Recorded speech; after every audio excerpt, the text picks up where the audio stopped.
Mr. City Attorney, can you please report out from our 5 o'clock session, please? Yes. As to item 4.1, Christina Harrell versus City of Palmdale et al. This is pending litigation. City Council is apprised of the status of this litigation and provided unanimous direction thereon. There's no further reportable action at this time. Item 4.2, continued performance evaluation of the city manager. It's personnel matters. The City Council continued the performance evaluation of the city manager. There's no further reportable action at this time. Item 4.3, Sally Aid versus City of Palmdale, pending litigation. In closed session, the City Council is apprised of the status of this appeal, and there's no further reportable action at this time.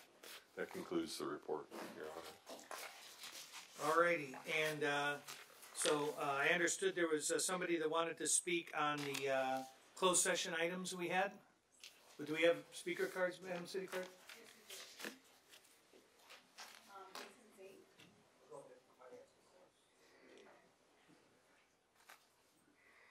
This is on one of those items that was on the closed session. It's on the agenda. No, we're doing that at the end. We're going to roll that all over to the end.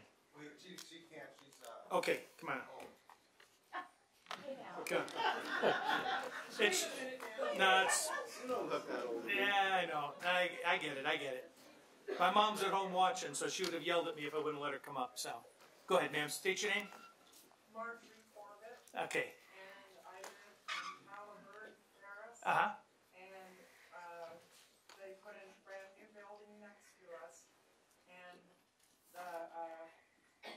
they left it open for the people to come in and out, and we just have one exit with our cars to go out, and they're letting the people next door come in and out of the the same way, and they won't open the back gate, so we have access to get out.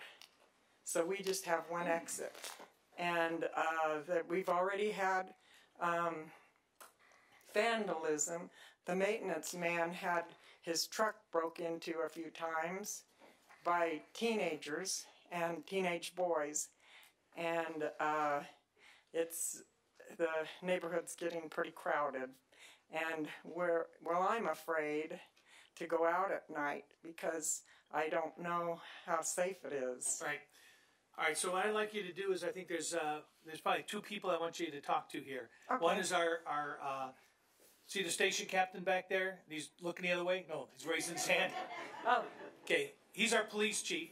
I'll have you talk to him, and we can have him we can look at what this issue is with the gates, and then from a planning standpoint, is Mark over there someplace? Mr. Euler? The other Mark. Okay. Or building and safety. See the building and safety director over there? He can help talk with you on that item there too, okay? There may be a reason that we don't know about, and talk about it offline there, and if you can't get to a resolution, call me, okay? Okay. Sir, go ahead, Margie. What? You got one more minute. Go ahead. I can't remember what it is. There's a lot of people that are on fixed income that live in the apartment building, and the manager said that they're going to raise the rent, and my friend just moved in, and she's paying like $70 more, and I'm afraid they're going to raise the rent $70 more, because the new people always have to pay more. So, right. And that's a big concern too. And I deliver lunches to the seniors, and I don't know how much longer I can work because I have a bad leg, and when I do retire, I'm really going to be on a real low income. And I asked the manager if there was any way I could get a reduced rent, and she said everybody pays the same. And this is not low income; it's affordable living. Right. And it's hard. People are moving out. I get it. Yeah. I get it. It's, my mom's building just went up too. So, but let's, Jim, what's the best resource for her? I believe they met with Mike Miller in the past. I don't know if it was when we had our tenant-based rental assistance program. So that would certainly be an avenue, because with that, you only have to pay 30% of your income toward the rent. One of the items we're approving tonight, or bringing forward for approval tonight, is additional home funds. And so we actually got a higher allocation than we thought. And a good chunk of that will go toward the tenant-based rental assistance. So we should have a good amount of funding to keep that program and potentially expand it.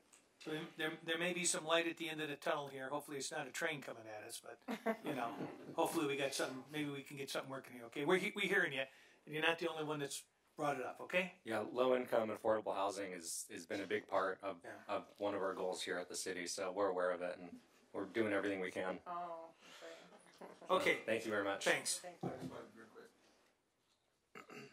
Because I won't be, I gotta go out of town, so. Yeah, we're all busy. First of all, I just want to, so basically what she needs a live person over there to watch, because when the pool opens up and the park opens up, there's going to be a lot of activity. And with these seniors being with all these other younger people and everything, we need to pay for a live person, or we're going to pay $1 million lawsuits against when somebody gets hurt. So I want you to think about that. I get it. The other thing is, I see the therapeutic Stables, which is a great program for special needs kids. That's coming up on it. That's Right. coming up. But on I just want to, because I'm not here, I just want to say what a great program that is, because my nephew goes to that, and I want to take my hat off to Power Survey. But the other thing is, on the internet, I want the city to do a class action lawsuit against Spectrum. I've had several people call Spectrum to get the $15 low income internet, and they say it's not available. But yet the cable guy and everybody else says it is available. So what they're doing is they're being dishonest and forcing people that are on low income, seniors and kids who are on the lunch program, basically they're denying them this and forcing them to pay the $60 to $70 a month. So this is a good lawsuit for the city attorney. Loa, you're an attorney. And to find out what's going on. Why are they denying the people of Antelope Valley this $15 a month internet for people that qualify for it? Good point. Can you make sure you send that over to us? Well, this is another thing. If you're Spanish, you actually pay less money for the internet. Right there, that's against the Constitution right there, isn't it? If you're Spanish, you pay less money for the internet than if you're Spanish speaking. If I was Spanish speaking, I probably wouldn't care. But I should be able to get the internet just as cheap as if I spoke Spanish. Do me a favor. Okay, give that to the city clerk so she can get it over to me, and we'll follow up. I've seen stuff like that before. Ironically, it's funny because if you call and try to cancel your service, that's when they'll try to give you a better deal. Then you get a good deal. So. Yeah. But the thing is, they're being dishonest, so we need to put some weight towards this, and please, Loa. Yeah. Please. It could be that there's less programming available in the Spanish, the Spanish Well, programming. I don't know. But the main thing is, why are they denying people the $15 internet a month? Well, For Antelope Valley people that are just saying, "Oh, we don't have it." we will ask. I'm telling you, there's $1 million being made. Yeah, we need to make Give sure it to her, okay? everyone's getting a fair rate. But yeah, the other thing I wanted to say, Yeah. if I'm chosen to be on the general plan committee, I'm looking forward to working with these the people. Sometimes I do push you guys, and sometimes I am frustrated with the way things are moving and stuff like that, because I see a lot of wasted opportunities. But just because I have some beef with you guys doesn't mean I'm not gonna. The committee have nothing wrong with those people. We go and have El Torreo and have chips and salsa and margaritas Okay. and soda pop. Can you get that to her? I got to get the But the meeting main going thing here. is, just because I have a beef with you guys doesn't mean that I gotta move on. cooperate with them. All right. Thanks, thank Jason. you. Jason, All I do appreciate all your emails, and I know your heart's in the right place. So thank All you very right. much. So we're going to close the meeting out. We're going to go ahead and start our 7:12 meeting. So, you're good? Okay. All right.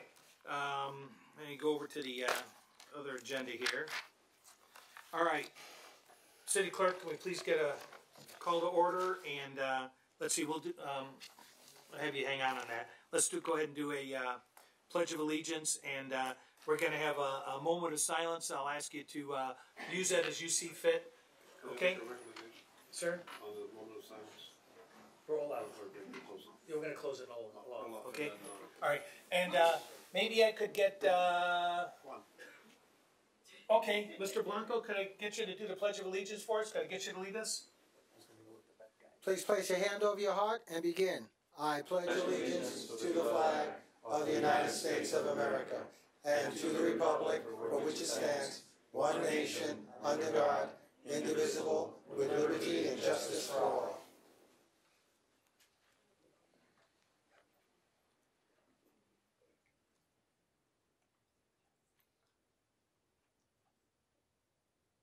Thank you. And just so everyone knows, before the room clears out tonight, we're going to be adjourning this meeting this evening in the memory of Olaf Lonsgaard. He was a lawyer. He was an AV Bond Oversight Committee. He was a Rotary member. He was a school board member.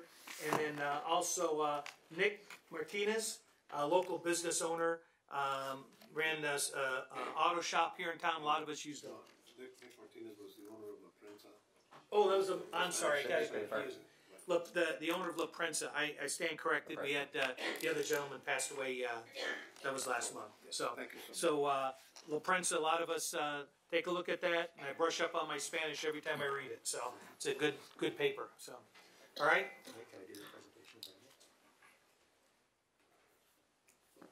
Go. All right. Go ahead. All right. Can we get a roll call, please? Mayor Hoffbauer? Here. Mayor Pro Tem Bishop? Here. Councilmember Betancourt? Here. Councilmember Carrillo? Here. Councilmember Law? Here. Okay. And Vice Mayor, Mayor Pro Tem Bishop will join Jesse down front here for. I'm a big dog guy, so I thought we were gonna have a cat tonight. I was gonna let him do the cat, but.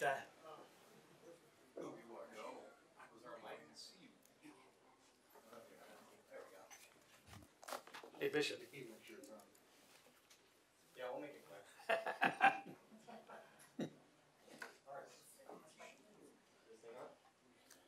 Well, it's not working. That's all right. You don't usually hear it over the thing as well. It's mostly. So this is adopted cute critter, and this little guy was so cute I had to come up and do it this week, this month instead of the mayor. So you want to tell us a little bit about Thurs? Looks like a girl. Yeah, he is. Hold on, here. He's got another one for you. Try that.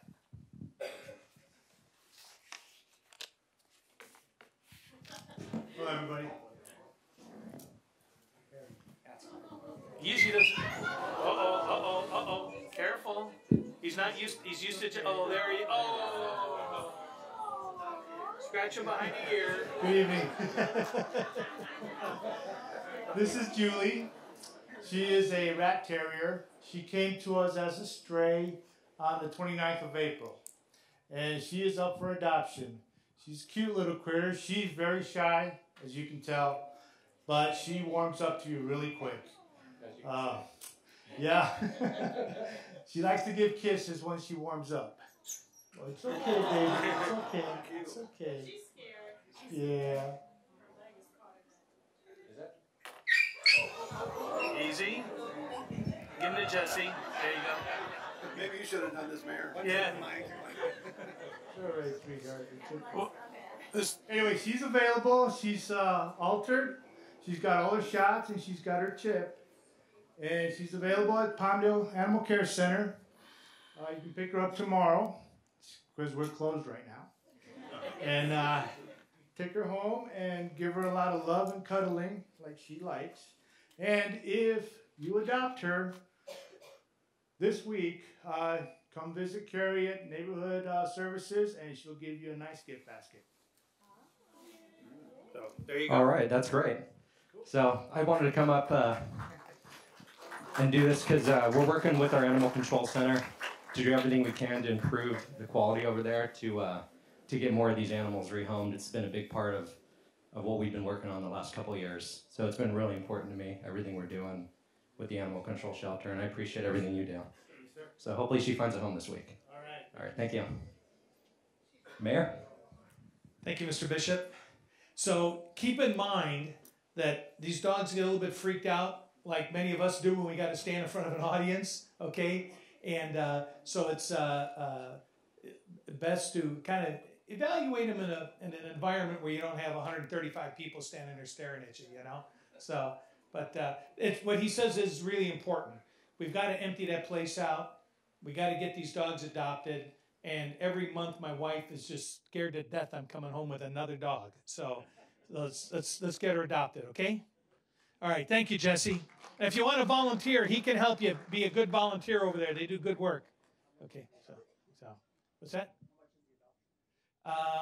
Jesse, excuse me, how much is the adoption fee?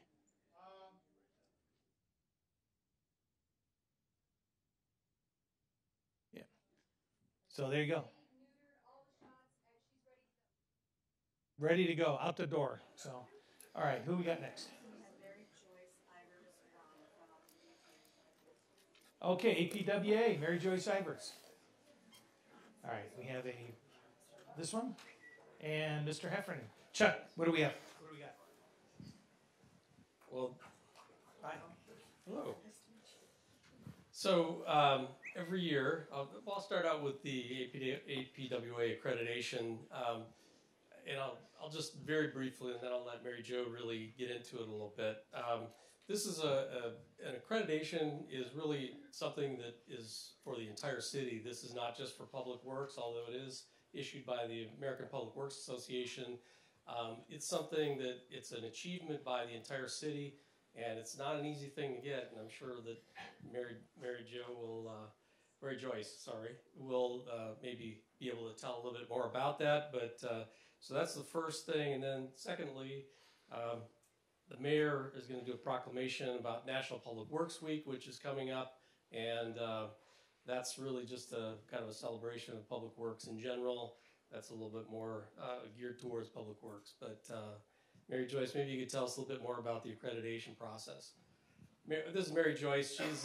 She is the interim director of public works for the city of Ventura, and will be the national president for the American Public Works Association next year. Great. Thank you, Mayor Hofbrau, honorable council members, and Mr. Heffernan. I'm so honored to be here, so good evening to Palmdale. Accreditation is a mark of professionalism indicating a public works agency has made the commitment for continuous improvement in the delivery of public works operations and services in the community it serves. It's important to agencies to seek continuous improvement and to look at all their practices, their procedures, and to see what they can do to be more efficient and deliver better services to your community. So today I'm pleased to announce that Palmdale, California has achieved the APWA accreditation for the third time. It's a rigorous 4 years to review all your management practices and all your procedures within your public works department and demonstrate that you meet nationally recognized standards and best management practices throughout the nation. So a team of public works professionals comes out and reviews this and makes sure that the Palmdale Public Works Department complies. And so with the leadership of Mr. Chuck Heffernan and the accreditation manager, Mika Schuler, they provided this service. And they received 98% full compliance rating out of 151 individual practices. And the department was recognized with a national model for their strategic planning and organization, which will be used for other public works agencies within the nation. There's 30,000 public works departments within the city, so really this is an outstanding achievement for the Department of Public Works in the city of Palmdale, California. So with that, I want to congratulate you and your amazing public works team for this accomplishment. Okay, I'm done. Okay.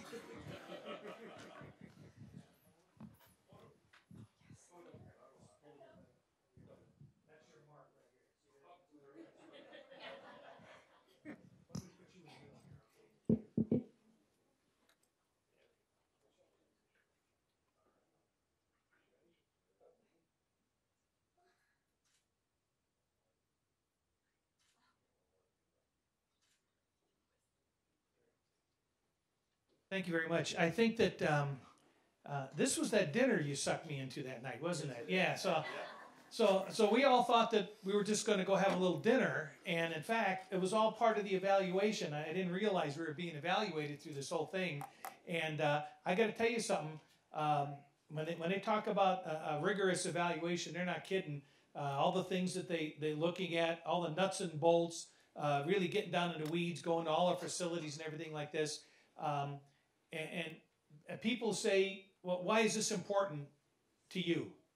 Because public works is your streets, it's your sewer systems, it's what happens in the way the parks and the way all the infrastructure of the city. That's this department, and it's probably probably is higher than the sheriff's budget, isn't it? It's on a par. At least the local sheriff budget. Yeah, exactly. So it really is an accomplishment. In addition, May 19th to the 25th is National Public Works Week. And that's when we recognize the work that all of these public service professionals do, maintenance and the operation of public works, the infrastructure services, the streets, the bikeways, the trails, water and sewer systems, flood control, solid waste collection, everything, all that falls into his wheelhouse at the end of the day and his staff. So May 19th through the 25th is National Public Works Week, and we call on all citizens and civic organizations, acquaint yourselves with the issues involving public works infrastructure and services, and recognize the contributions of all of our professionals and what they do to make our community a good community every day. So good job, Chuck. Thank you, Mayor.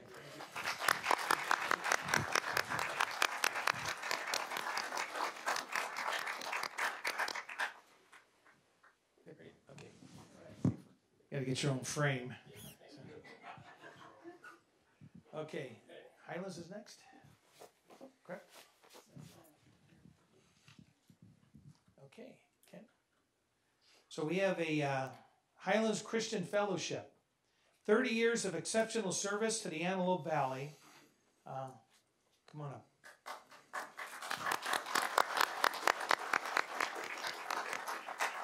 Now, I tell you, I don't know how many in this room made it out to the big shindig that they did over at the amphitheater, but it was really amazing. The place was packed.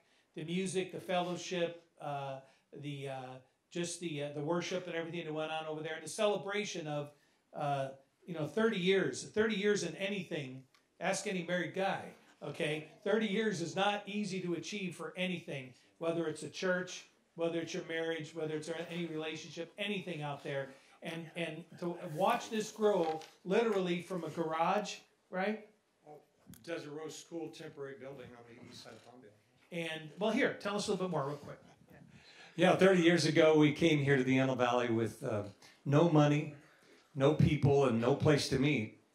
And we were shocked that on Easter 1989, we had a service at Desert Rose. Desert Rose let us use their modular classroom, and we had no idea that 126 people would show up for that very first service. We did really virtually no advertising or like that, just word of mouth.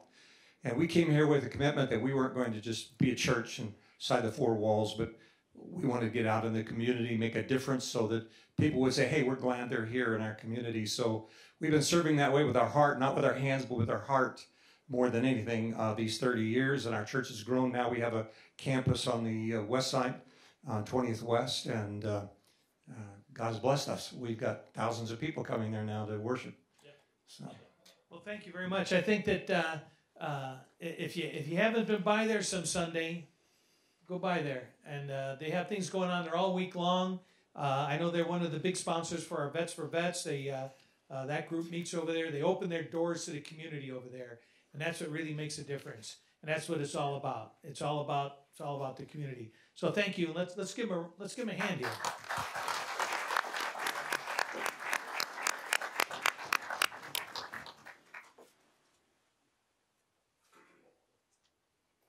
Thanks again. Thank you guys. Thank you very much.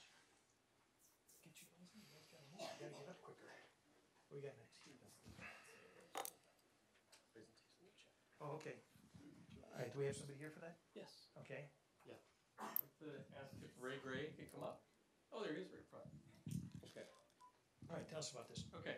So,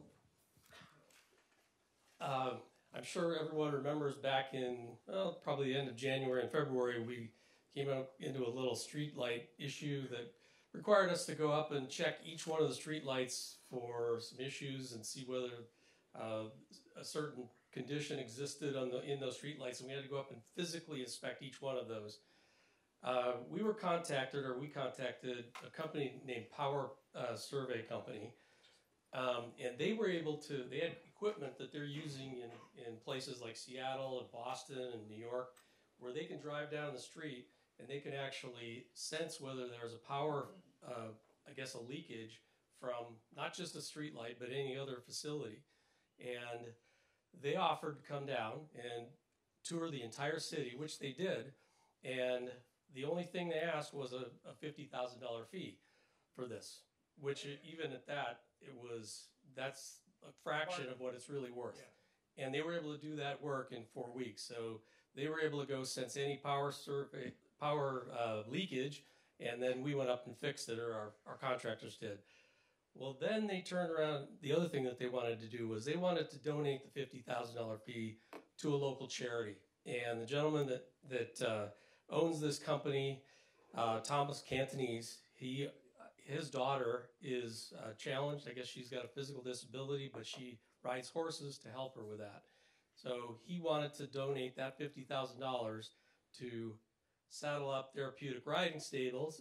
So Ray Gray is here from that. Saddle Up. Yeah, from Saddle Up. And Mayor, you're right. They are on the west side. They are not in Lake Los Angeles. That was my bad. I was way off on that one. So Ray and I talked about that. So that's what we're here to do. And okay. Oh, and they have a picture of using the. Ray, maybe you can talk about what we're seeing on screen.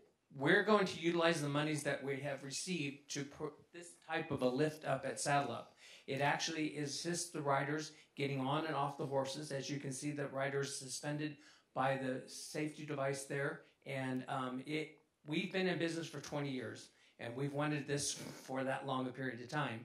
And it will be an awesome gift for the facility as well as for our riders. We have 10 horses at the facility, and we've been in operation for approximately 20 years. So this is going to be an awesome gift for our facility, and we want to thank Tom. You're located where? We're on 20th Street West between Avenues M and N.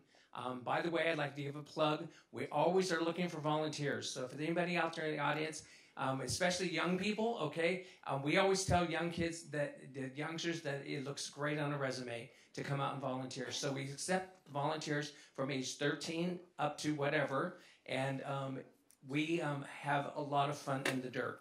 So please consider, we are in our spring session. We will end in June. We actually take the time off during the summer to take a break from the heat.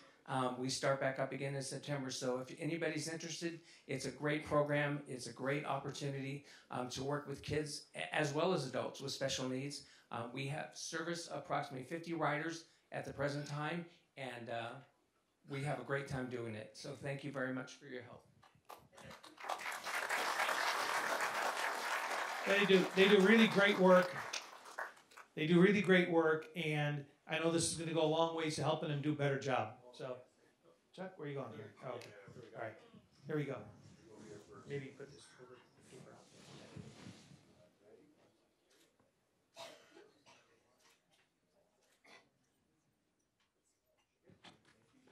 Great. Thank you very much. Thanks a lot. So you guys, you drive by there, you see them on the west side of 20th over there. So, yeah. Yeah, it's not a garage sale. All those cars. All right, who we have next there? Bud Davis. Come on down. So it's Building and Safety Month. We have, everybody gets their month, don't they, huh? Oh, they get a week. Public Works only gets a week, huh? All right.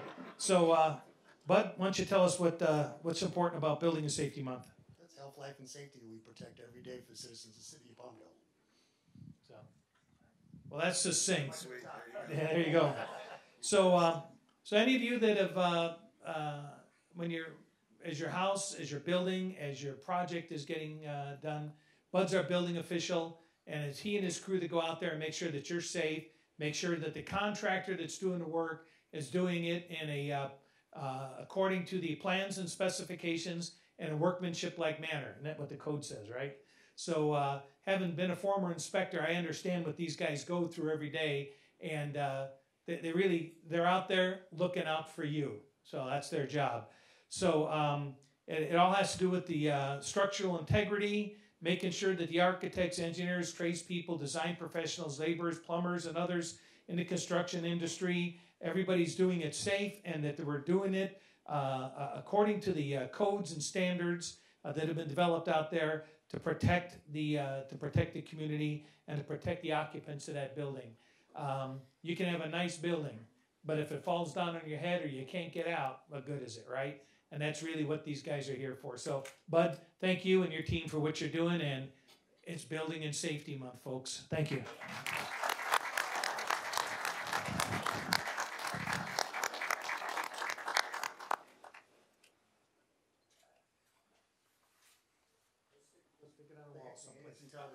That's right. And what's that? Oh, okay. Is that this? We're using this one right here? Okay. Okay. Tom? And one. Tom and one.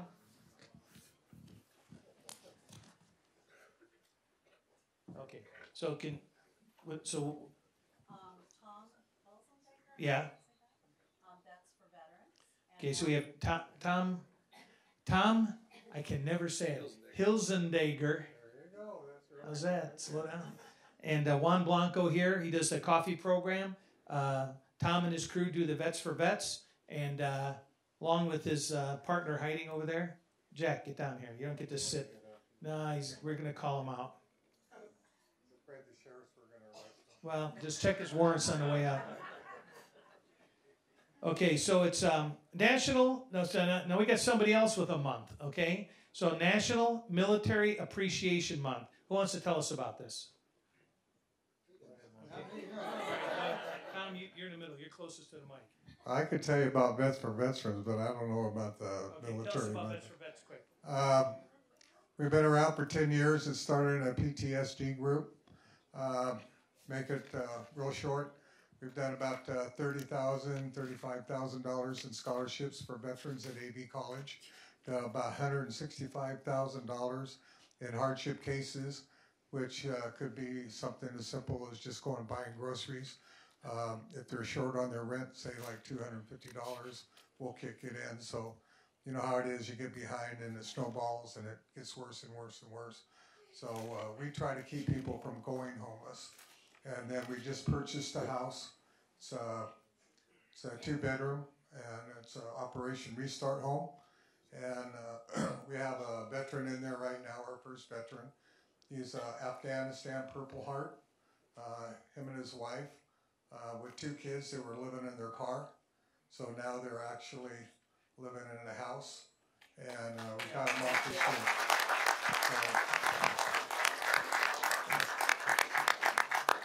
So that's what Vets for Veterans does. And you have an event coming up? Yes, we have a 5K color run blast. It's on May 19th. It's really a lot of fun. You get out there, you run around, and we just throw a bunch of color at you, and you're plastered covered by the time that we're done with you. But it's a lot of fun, and while you're having fun, you're actually helping a veteran at the same time. So go ahead, Juan. You want to talk about Coffee for Vets? So he didn't have anything to say. Good evening. My name is Juan Blanco. We do Coffee for Vets. That's every Tuesday morning over at Crazy Autos on Avenue I. And the concept behind that was to get veterans together because during the Korean and Vietnam era, a lot of people weren't received gracefully when they came home from service. We lost a lot of service people. So Coffee for Vets is a venue where senior veterans can come together and have camaraderie about those times. And we've now expanded to younger veterans, Afghanistan and Iraqi veterans. And the whole concept is for people to know and appreciate one another. These are the things that Coffee for Vets is doing. It's to appreciate the veteran and the veterans' families for all the service that they have provided for this great nation, for everyone in this room. They put themselves on the line to protect us. And what we do is to say thank you. Thank you very much for your service to this great nation. And we have a few items coming up. I gave the council members some of the flyers. But this Friday over at the Vet Center, which is right here in Palmdale off Technology Drive, there's going to be a Purple Heart dedication, Purple Heart parking area dedication for people who have received Purple Hearts. How many of you seen the one that's out in front of City Hall out here? You see the one that's out in front there? Yeah. And I want to commend the city because it's the city, the mayor and the council, but primarily the mayor that's made all of this happen. Take the credit. Take the credit. Okay. So these are the things that we do here in the Antelope Valley for veterans, and I want to say thank you, Mr. Mayor. We appreciate it. And we have a barbecue coming up on the 25th of May over at the William J. Pete Knight Veteran Home in Lancaster, 30th Street, Western Avenue I. And the barbecue is free for anyone who walks through the door. They can't beat free, can you? All right? So with that being said, May is designated as National Military Appreciation Month. That is a huge component of our population out here, our active duty military. It's DOD, it's the Plant 42, Great Butte. How many of you know where Great Butte is? Kids in the back of the room are looking at me like, what am I talking about? You'll see, it's out by Lake LA. You see little things flying in there. But don't talk about it though. But we have so much going on out here that is so important, not just to the community, but to the nation and to the world. And we really owe it to the veterans, to the civilian employees, and to everybody that's got any part whatsoever in making that machine move and keeping us safe. And so without all the whereases, and there's several of those in here, but so May and June were selected for this because we celebrate VE Day, Victory in Europe. We have Military Spouse Day, Loyalty Day, Armed Forces Day, National Day of Prayer, Memorial Day, Navy Day, Army Day, and Flag Day, all coming up. So National Military Appreciation Month. Let's give it up for our military. Let's go over here, John. Okay.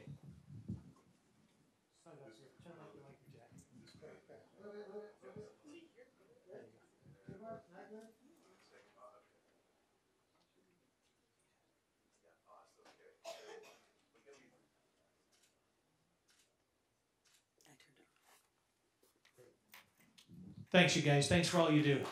Okay, the color run, Pomona Vista Park on the 19th, right? May 19th, Pomona Vista Park, 8 o'clock in the morning. All right? Great. Juan, thanks a lot. Okay, who do we have next here? So the next item is CalFresh Awareness Month, and we're giving a proclamation to Department of Public Social Services Representatives Blanca Bears and Ricky Espana.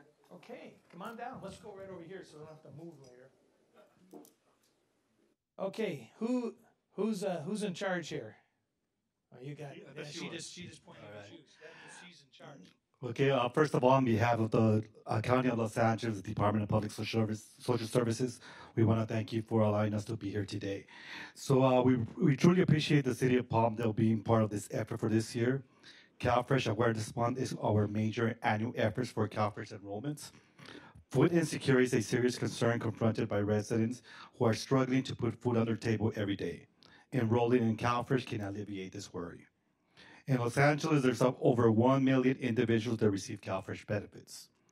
In the city of Palmdale, we have approximately 27,000. We estimate that an additional people, if we talk about this, that people become aware of CalFresh. That's really what we want to do. We are looking forward to continue to work with the City of Palmdale. Additionally, this year we have something new. So for the first time since 1974, seniors who are currently receiving SSI or SSP are now going to be eligible to receive CalFresh benefits. This accounts for approximately 206,000 new eligible individuals in the City of Los Angeles.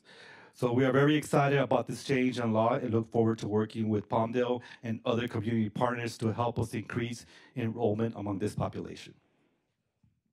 Good evening. We encourage low-income individuals and families to apply for CalFresh benefits. There are several ways where you could go ahead and do that. We're trying to make it easier for the community. So you could apply through the call center, also apply online, or you could come into the district office and apply. In addition to these ways to apply for CalFresh, DPSS is, in the communities and is participating in about 100 community events per month to accept applications for CalFresh. We would like to thank the City Council for this opportunity to speak about the CalFresh program and our CalFresh Awareness Month campaign. We also have a month. We embrace your resolution to help spread the word about CalFresh awareness and the value it brings in helping individuals and family move towards self-sufficiency. Together we can make a difference in the lives of individuals and families who greatly need this food assistance. Thank you again for joining us in the proclamation for May 2019 as CalFresh Awareness Month. Thank you. So, for those of you that don't know, part of the idea behind programs like CalFresh is to maintain some human dignity. If you can't feed your kids, what are you going to do? There's only so far you can go sometimes. And if it's, okay, do I fix the transmission in the car so I can try to get some work, but I got to feed the kids? What am I going to do here? So this really helps to take that edge off. There's so many people in our community that are literally one step away from falling over into that abyss and ended up homeless. And now we have to try to pull them back. It's so much easier to keep people from getting into that mode. And programs like you guys are doing are so important. My wife just retired from over there, by the way. Yep, you know my wife? Yep, okay, say hi to her. She's watching and taking notes on me tonight. So it's really, you guys, and your office is on? I work in the General Relief Office, which is in Lancaster.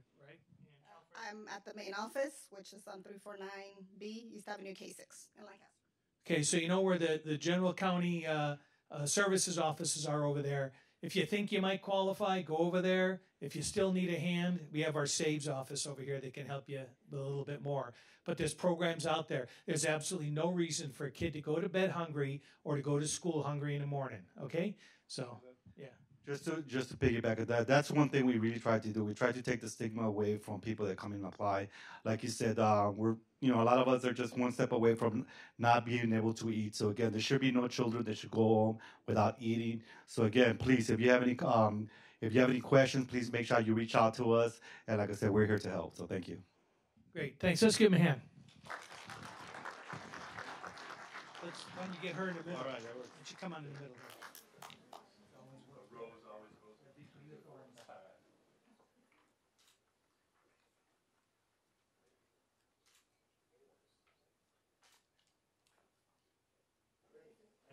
See if the county will buy you a frame for that too, okay? Right. Thanks. All right. Are we good? All right. That wraps it up. So those of you that were here for the presentations, it's going to take us a minute to get back up on the dais and get the agenda put together here. So now would be a good time if you want to sneak out and not stay around for all the boring stuff.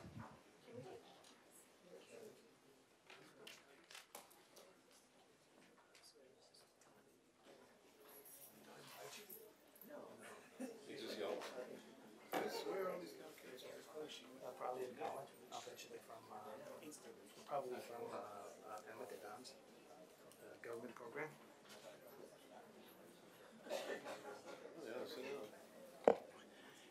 Lots of seats open, so feel free, get a seat.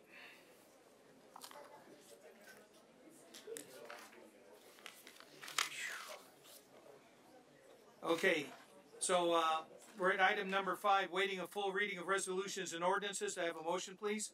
So moved. Do I have a second? Mr. Loa had the motion. Second. And Mr. Bishop with a second. Yeah. Press the button first. Push your button there. There we go. Okay, let's do a voice vote on that. All in favor say aye. Aye. Aye. Motion carries. We'll move on to item number 6. Public comments on the consent calendar. So this is item number 7, folks. Items number 7.1 through 7.24 on the consent calendar. If you wish to speak on these items, please come forward to the podium, state the item number and your comments. Hopefully you filled out a card so we can, if we need to get back to you, we can. That's the main reason we want to do those. There's a maximum of 3 minutes. Just because you asked to have it removed, it's a request. So the council may not choose to move it off the consent calendar, but these are generally enacted with one motion, and they're relatively routine business for the city. Do we have any speaker cards? Yes, we do. We have Jorge Gutierrez. Jorge? Was it Gutierrez? Did you want to speak on the consent calendar, sir? Okay. All right. That's it? But that would be. Well, 7.7 is in there. So anywhere from 7.1, 2, 3, 4, 5, 6, 7. Do you want to speak or are you good?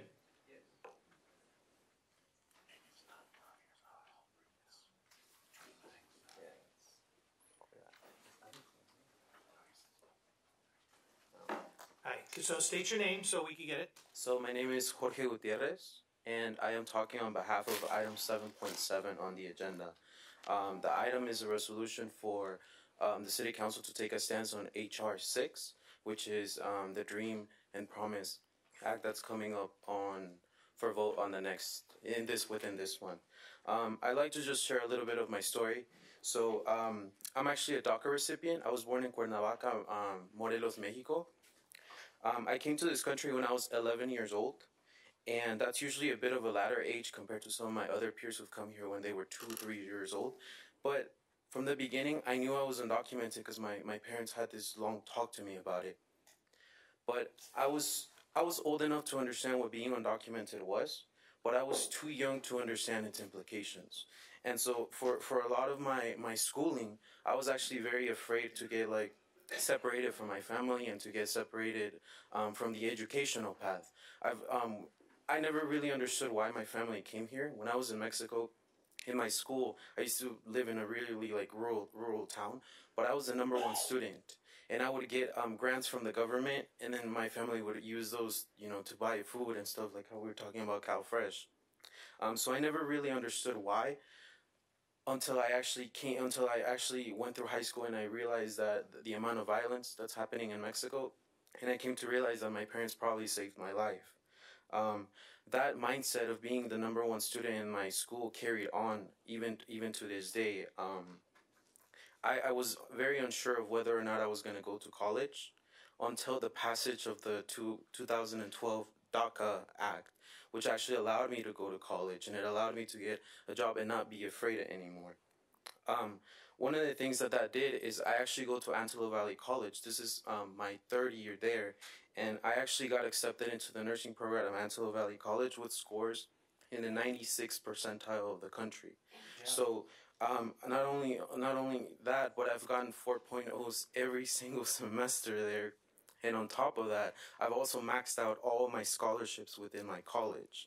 So what I am asking here today is for you to consider my story and realize that there is about 500 undocumented students alongside DACA recipients within Antelope Valley College that could use the help from this item 7.7. So I ask that you please take a positive stance on HR 6 and help not just the 500 undocumented, about 500 undocumented students at Antelope Valley College, but that you help the millions of students who would obviously benefit from this law. Thank you. Thank you very much.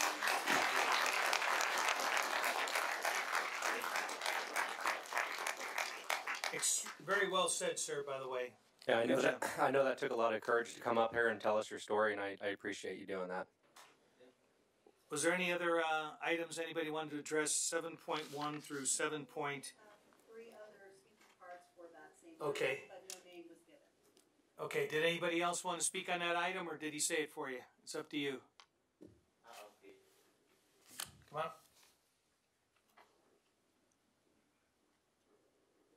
Hi, I'm going to speak on 7.7. My name is Jesus Villegas. I do want to mention that I am also an undocumented student at AVC. I do want to share my story. When I did come to this country, I was unaware of the differences between Mexico and here. So I just lived life as a student. And when I did find out at age, I want to say probably second grade of my status, this really affected my future. And it also affected my identity. I didn't realize what the implications were of being undocumented, and I inspired to be anything but what the image that was portrayed in the media of being an undocumented person. And so I began to not just like reject who I was, but also paint this image of this false person that wasn't me. And I acted on ways where I resented my father and I resented my native tongue. And this really caused me a lot of pain emotionally. And later on in my years, when I was able to go to college, which was very difficult for me to even come out because of the fear I had. And this initial fear is felt throughout my community. And once I did come out and I get asked for assistance, I was aware that there was more than just myself. And with a strong community, we were able to, I guess, advocate for certain bills and I could get some state funding, but that wasn't enough. And I fear that with the limited amount of help I am getting from the state, that it's not enough for us to continue with our education. I lived in Palmdale like majority of my life, and I do want to give something back. I want to be an educator. I want to be able to inspire children, inspire people who are like me to continue their educational route. And there's a lot of obstacles in front of me, and I don't think as a undocumented person I could overcome them. So I ask of you, please, to support this and send a message to Washington as well as the state of California that the great city of Palmdale is behind this, because we need this. We've always supported our residents. Thank you, sir. Good words. Good words.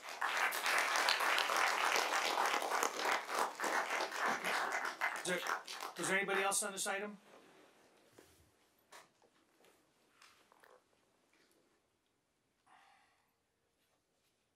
Hi, thanks for being here.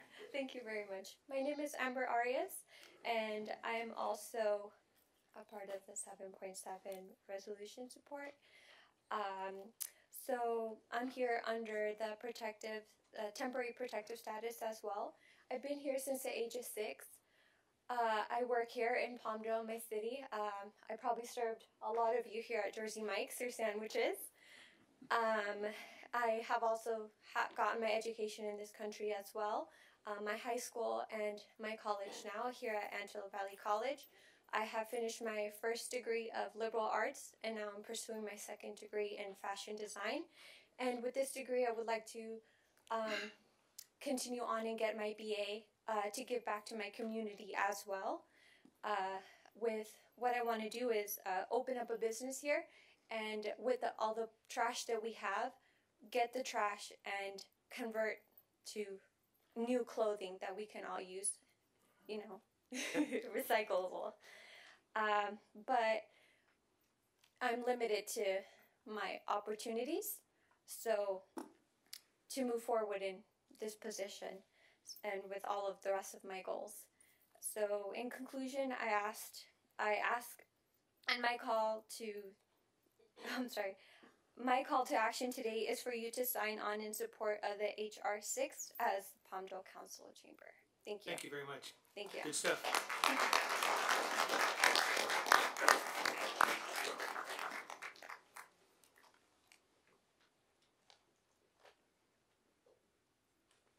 We started the finish, but I need to start first. I'm going to use my friend for translating. Okay? Doing good. Thank you very much. I try it, but it's good because I want to give more information about it. Buenas tardes, miembros del Concilio de Palmdale, y gracias por la oportunidad de dar comentario público el día de hoy. Mi nombre es Patricia Salazar. Council members, and thank you for allowing me to do public commentary. My name is Patricia Salazar. Soy organizadora regional en el Antelope Valley. I am the regional organizer for the Palmdale area with CHIRLA, the Coalition for Humane Immigrant Rights.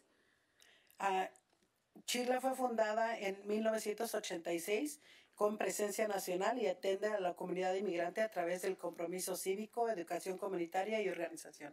Chirla was founded in 1986. We are the biggest nonprofit immigrant rights organization here in California. We have offices everywhere from Sacramento all the way down to Orange County, as well as an office in Washington, D.C. En marzo 12, la congresista Lucille Roybal de California, con la congresista Nidia Velázquez e Yvette Clark de Nueva York, presentaron la Ley del Sueño y Promesa de 2019. Si se aprueba esta ley, va a proteger a jóvenes indocumentados, como los que acabamos de presentar, y jóvenes TPS, personas de TPS y DED, para proveer el camino a la ciudadanía. On March 12, the Congresswoman Lucille Roybal Allard of California introduced the Dream and Promise Act of 2019, but we have been fighting for this law since 2001. If approved, this law we estimate would help more than 1.5 million folks who have DACA, TPS, deferred and forced departure, and who did not qualify for DACA. Hoy podemos celebrar el primer paso hacia las soluciones legislativas permanentes que necesitan en nuestra comunidad. We want to celebrate the different requirements and the different opportunities for our folks here in Palmdale to have a permanent solution. Sabemos que la administración presente ha estado atacando a nuestra comunidad, a nuestras familias y a nuestros amigos. I know that this current administration has been attacking our communities and our family and friends. Pero tratamos de que esa protección sea permanente para ambos grupos con la HR6. But we know that HR 6 will be the permanent solution that both DACA and TPS recipients need. Muchas gracias otra vez y principalmente al concejal Juan Carrillo por presentar esta resolución. Special thank you to Councilmember Juan Carrillo, who has come forward with this resolution. Thank you. Thank you. Thank you.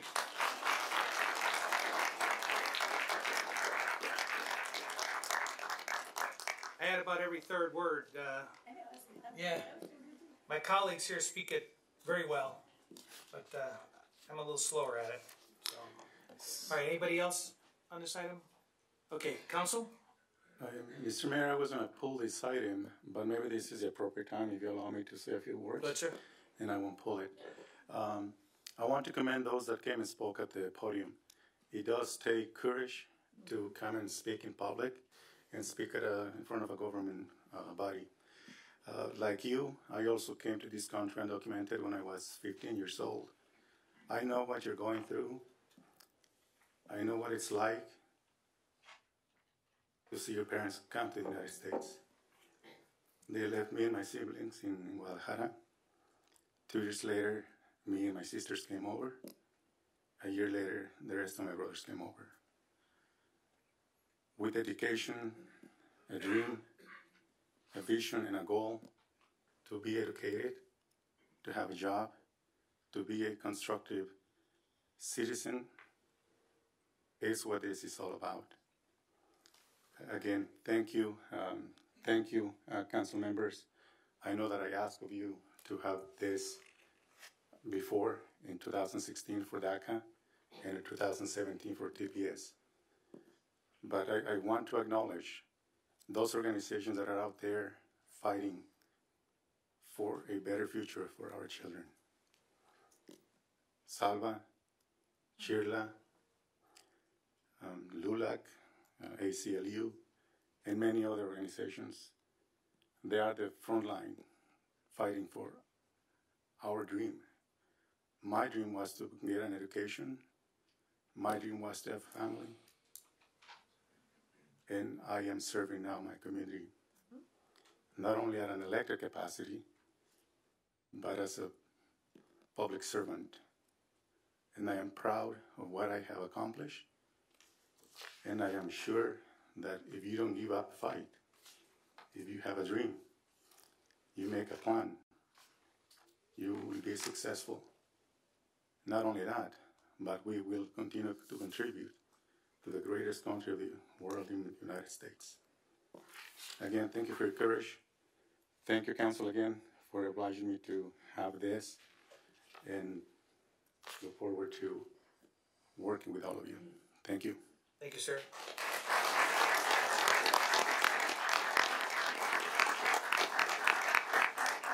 Council, were there any other questions or items that you guys wanted to pull at this time? 7.21. 7.19. Anything else? All right, so with the exception of 7.19 and 7.21, do I have a motion to approve? Mr. Loa? Second. Mr. Bishop?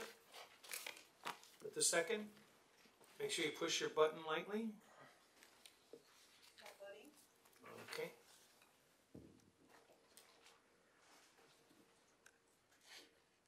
It carries. Uh-oh. What happened? Your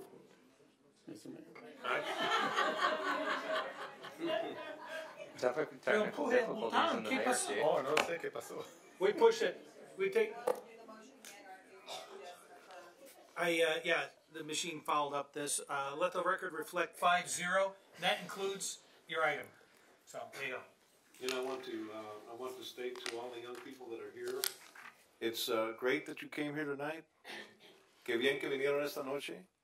Sigan viniendo. Keep coming. It's important that you show your presence here.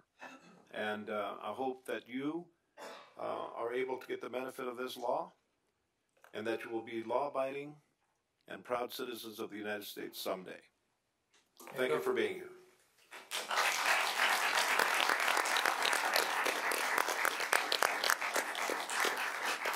Okay, Chuck, item 7.19, sir. Director of Public Works, Chuck Heffernan. Was there a specific question, Mr. Bishop? Let's see if there was a... Yeah, I have to recuse myself for having a house and living within the Ana Verde district. Okay, Chuck, you're off the hook. It looks like it was that simple. So Mr. Bishop is going to recuse himself as he lives within the affected area pursuant to state law. Do I have a motion to approve this item? So moved. I'll second. Okay, I have a motion by Mr. Carrillo, Mr. Loa second.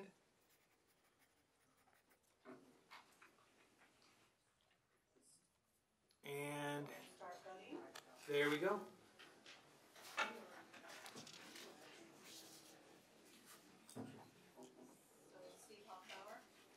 I'm pushing the button here. I don't know what's going on with the machine. I'm not. It just changed colors on me. Just touch it. It's already on. It's showing. You got it already. Tech support. It shows that you're pushing. It's changing. See, it changed. It shows that you're. It's not showing up. All in favor of the item, please say aye. Aye. Any opposed? 4-0. Let the record reflect 4-0 and 7.19. And you want to take the earphones off? No. Bring it back. Bring it back in. I have to do the same on 7.21. Okay, so on 7.21, Mr. Loa lives within the affected area, has property within the affected area, and will be recusing himself pursuant to state law. Yes. Thank you, sir. Do we have any other additional questions of the staff or a motion? I did pull that item just to acknowledge the work that staff is doing in getting this project on. I know it's been quite a few years now. I was briefed on the item, and I understand that the budget, the $25 million for this project, in doing the amendment number 4, even though it is not within budget now because of the acquisition and construction costs and all of the additional requirements from Union Pacific. And I also just wanted to ask about the Open Streets grant, something that Metro.net has available, but I'll make that request when new items.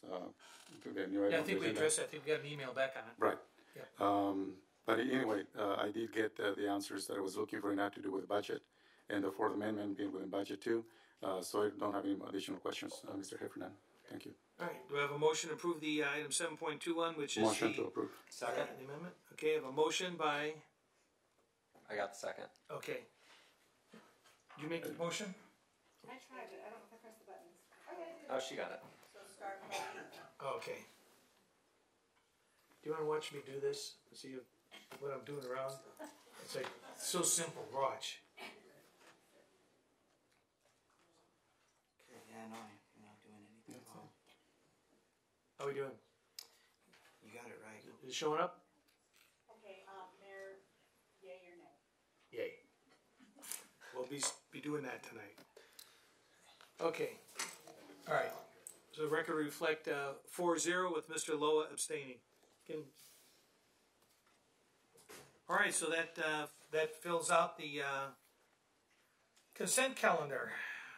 So item number 8. This is a great list of people we got here. So, City Clerk, report please. Yes. Mayor and Council, the item before you tonight is Can we get her to mic? Wait a second. Let me put that on. By the way, the DACA measure passed, okay? Yeah, so that passed. Just in case. So Mayor and Council, the item before you tonight is the Mayor's General Plan Assembly Committee nominees and to adopt Resolution CC 2019-046 establishing the General Plan Advisory Committee. At this point, I'm going to quickly read the resolution title, which is a resolution of the City Council of the City of Palmdale establishing the General Plan Advisory Committee. As part of the city's general plan update, the city will form the General Plan Advisory Committee, called GPAC. The GPAC is comprised of community representatives who will meet and collaborate to provide community insight throughout the city's general plan update process. All GPAC members must be a resident of City of Palmdale, shall not receive compensation, and after appointment in accordance with the Fair Political Practices Commission requirements, are required to file a Form 700 statement of economic interest with the Office of the City Clerk. A classified ad was placed in the AV Press, and a press release was prepared by our Communications Department announcing the formation of the GPAC and calling for applications.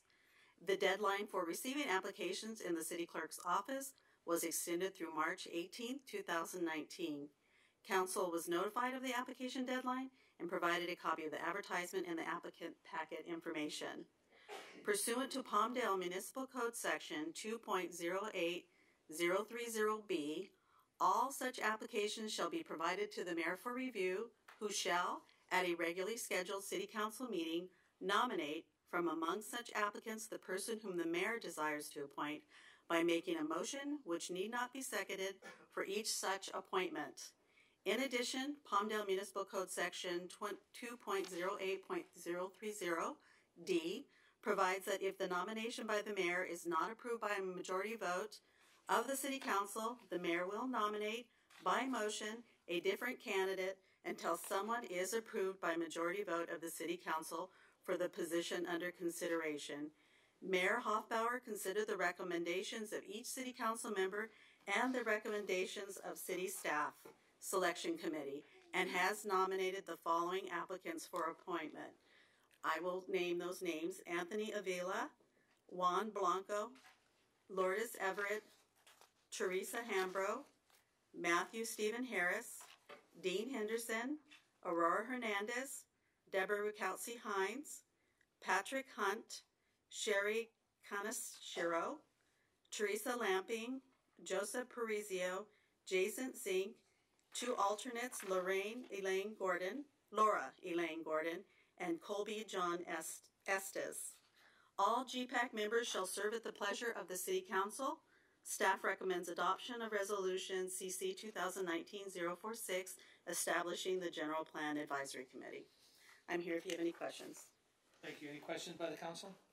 Are we able to discuss it, or do we have to wait till after public comments? Yes, probably public comments. It says public comment. After Okay, public anybody from the comments? public want to speak on this item? Or see if anyone on that list wants to speak. I also want to see if the city clerk can explain to all the people that are anticipating being on this commission what a 700 form is and what kind of personal information they will have to publicly disclose. Well, You went through that, didn't you, with them? if appointed, the 700 form is a statement of economic interest, and if appointed, you would have to fill out the Form 700. It would be an assuming office statement, and you would be indicating your financial disclosures for the time from the time you're appointed back through 2018. And so it's like your taxes. You have to provide information on the prior year. Right. And And that is a public document, just to Yes. make sure that everybody knows that that will be published. It is a public publicly. record. That's Yeah. correct. Okay. Come on down. I am Laura Lane Gordon, and I have been a resident of Palmdale since 1985. And this is one committee that I really looked forward to being on because I worked for an organization that we relied on the general plan of the town. We provided housing, HUD housing, and fund reservations, developing new HUD housing for seniors and disabled people. Unfortunately, it wasn't in Palmdale because that wasn't working at the time, that we didn't have those. But we did rely on their general plans of where we were going to place the housing. And that's where my strength comes in. I've been very involved in Antelope Valley since I've come up here with Girl Scouts and with the Chamber. And this is an area that I think is very important, and I would like to be part of it. Thank you. Thank you. That's why this was the list that we got was probably, I think we had over 30 applicants by the time we went through them all. And we originally were going to limit it to 9. We bumped it up. And so I fully anticipate that we're going to be utilizing you because somewhere along the line, like every jury, somebody falls out. So don't go anywhere. Well, Steve, Don't go anywhere. I'm just kind of wondering if we can't just add them. It's Well, only 2 people, so I don't know why we can't add 2 more. Well, I'm just saying. I think we bumped it from 9 up to 13. So, Right, so I just don't know why we just can't add the 2. I don't know what you guys want to do. You want to make it Even 15? You want to make it an even 15? It's you know. Because we're going to ask them to be there anyways. They might as well be. Well, I think as with many of these committees, and we found with the last one, everybody's there kind of for picture day, and then things come up as the program works through, and you don't always. So the problem is that if we add them on there as regular members, then they become part of the quorum, and it makes it harder to reach the quorum. Okay. So that's why I was trying to look at making sure we had alternates, so Okay. that when we didn't have a quorum, we could fall back on an alternate. Okay. So, okay, does that make sense? That makes sense. Yeah, that's fine. Yeah. Anybody else? You get 2 bites of the apple. Hey, I get a lot of bites of the apple. What can I say? Good evening, City Council and Mayor, staff. Juan Blanco, for those of you of the residents that don't know me, I want to say thank you very much for considering me. I've been involved in the city since 2001, been a resident since 1996. It is my goal to help the city grow into the future and make the best possible decisions we can for our wonderful city who I personally believe is the best city in the United States, but that's my personal opinion. So thank you very much for considering me, and I will do the very best I can to lift our city up and make you guys proud. Where to find you. Thanks, Juan. That's a great tie, by the way. Yeah, I like the tie too. I guess we should thank your wife. Yes, sir. I'd just like to add something. When you talk about the Form 700 and people hear financial disclosures, they get a little scared. It's not as bad as it sounds.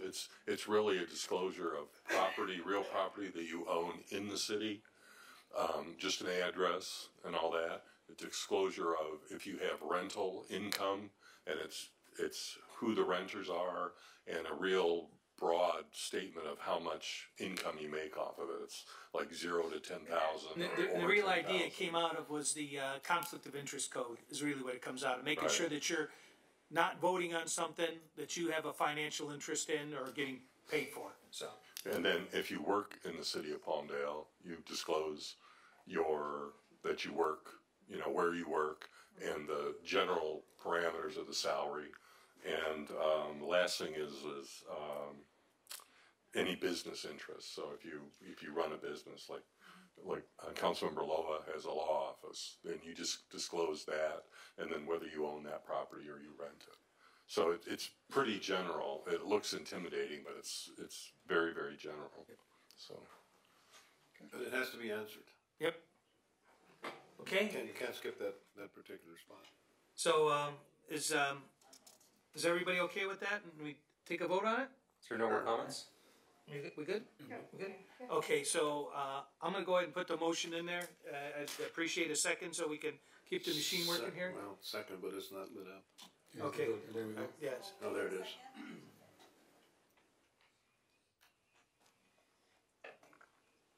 Did you? Okay. Okay. Motion by myself, seconded by Councilman Beloa. Yeah, I pushed the button. Yay. Did it work? Okay. 5-0. Thank you. Welcome aboard, everyone. Thank you very much. Saddle up. It's going to be a great ride. Thanks for stepping up.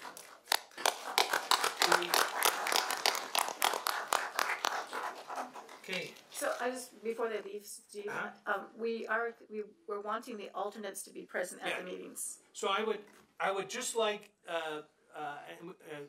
kind of a couple of us are kicking this around on how the process would work, but I would anticipate that the alternates would attend, be a part of the process.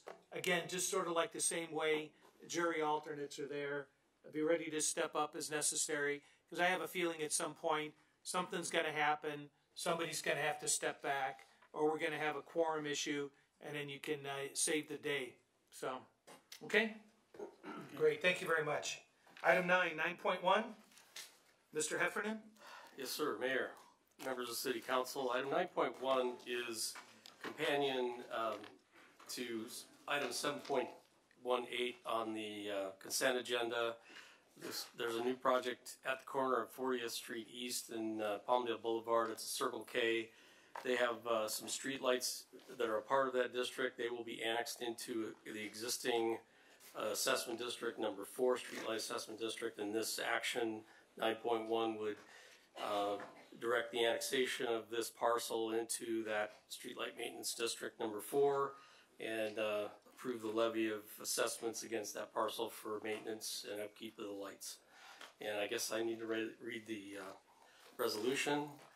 Resolution of the City of Palmdale, CC 2019-035, a resolution of the City Council of the City of Palmdale approving the engineer's report, ordering the annexation of assessor's parcel number 3021-030-036 Circle K stores located at 3851 East Palmdale Boulevard into the City of Palmdale Streetlight Maintenance Assessment District number 4 as annexation 2017-180 and the levy of collection of assessments within such annexation for fiscal year 2019-2020 and confirming diagrams and assessments pursuant to the provisions of Part 2 of Division 15 of the California Streets and Highways Code and as provided by Article 13D of the California Constitution. City Clerk, you have a ballot? Yes, I do, and I will open that ballot at this time.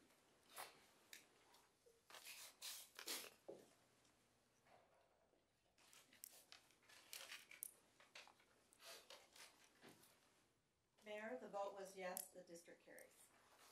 Okay, any public comments on this particular item? This is to be able to get those street lights in over there by the Circle K. Seeing none, motion to close public hearing, please. So moved. Okay, motion and a second. All in favor? Aye. Motion carries. So the staff recommendation is to adopt resolution number CC 2019-35. Do I have a motion? So moved. Mr. Bishop, Mr. Loa.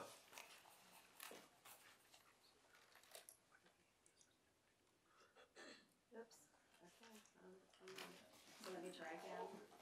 So we have Austin Bishop, and who's the second? Yeah, Mr. Bishop, and then Mr. Loa made the second. Technology, folks. Seems like it was faster before. Yeah, probably had an update. Check my phone.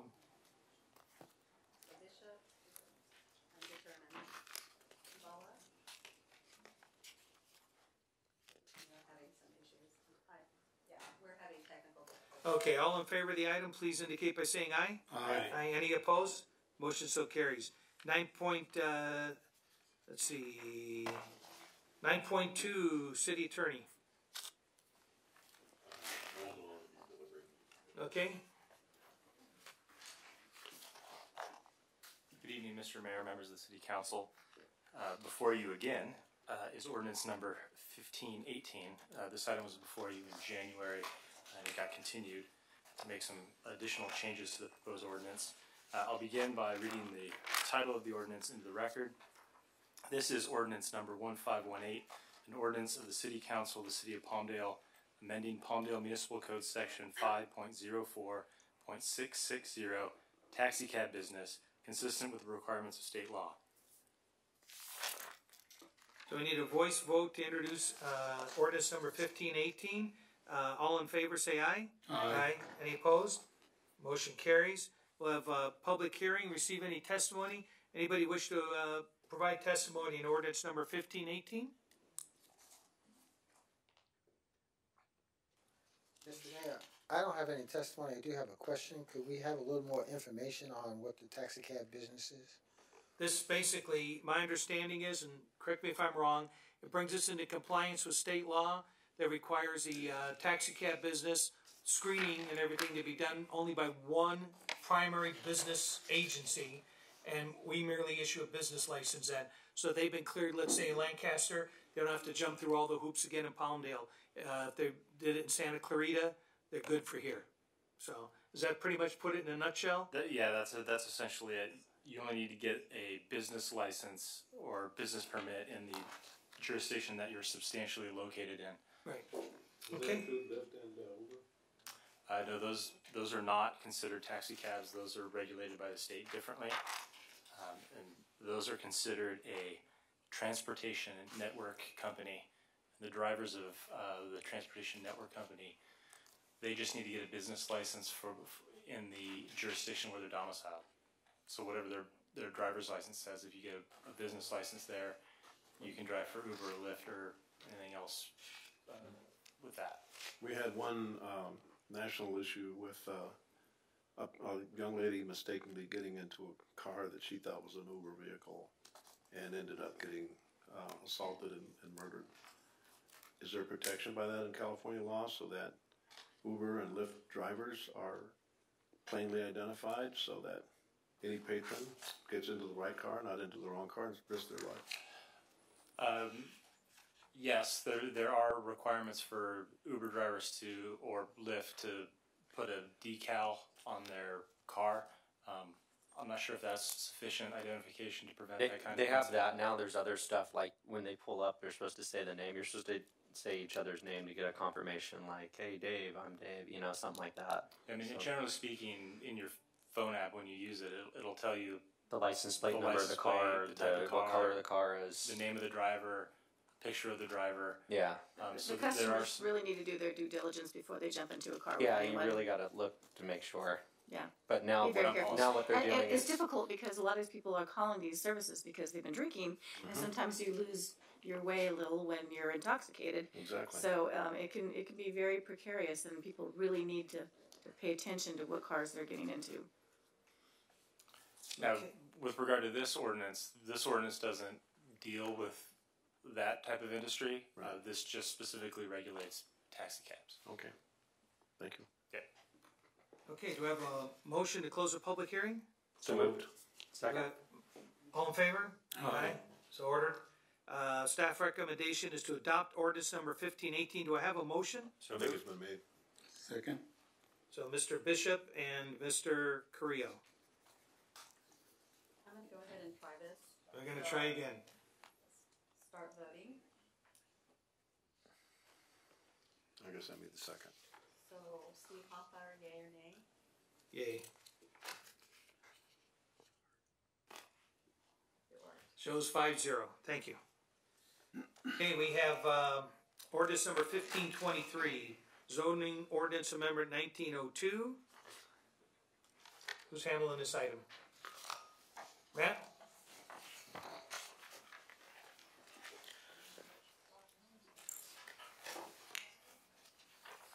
You're on, sir. Good evening. I'll read the ordinance. Ordinance number 1523, a request to amend the Palmdale Municipal Code to provide an exception that would allow for exterior roof ladders for fire life safety within all city zones. Okay, so I need a voice vote to introduce ordinance number 1523. All in favor, say aye. Aye. Any opposed? So ordered.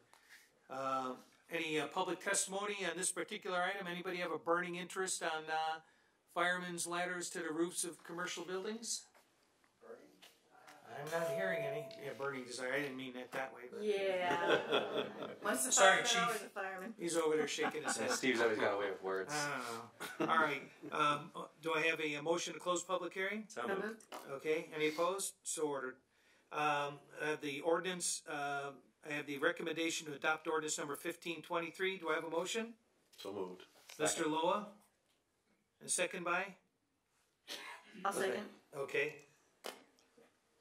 Ms. Bettencourt. I don't know what's going on with the machine. Just whatever the machine says here. There we go. So let's start voting. I pushed the yes button, just so you know. We're 5-0. There you go. Okay. 9.4.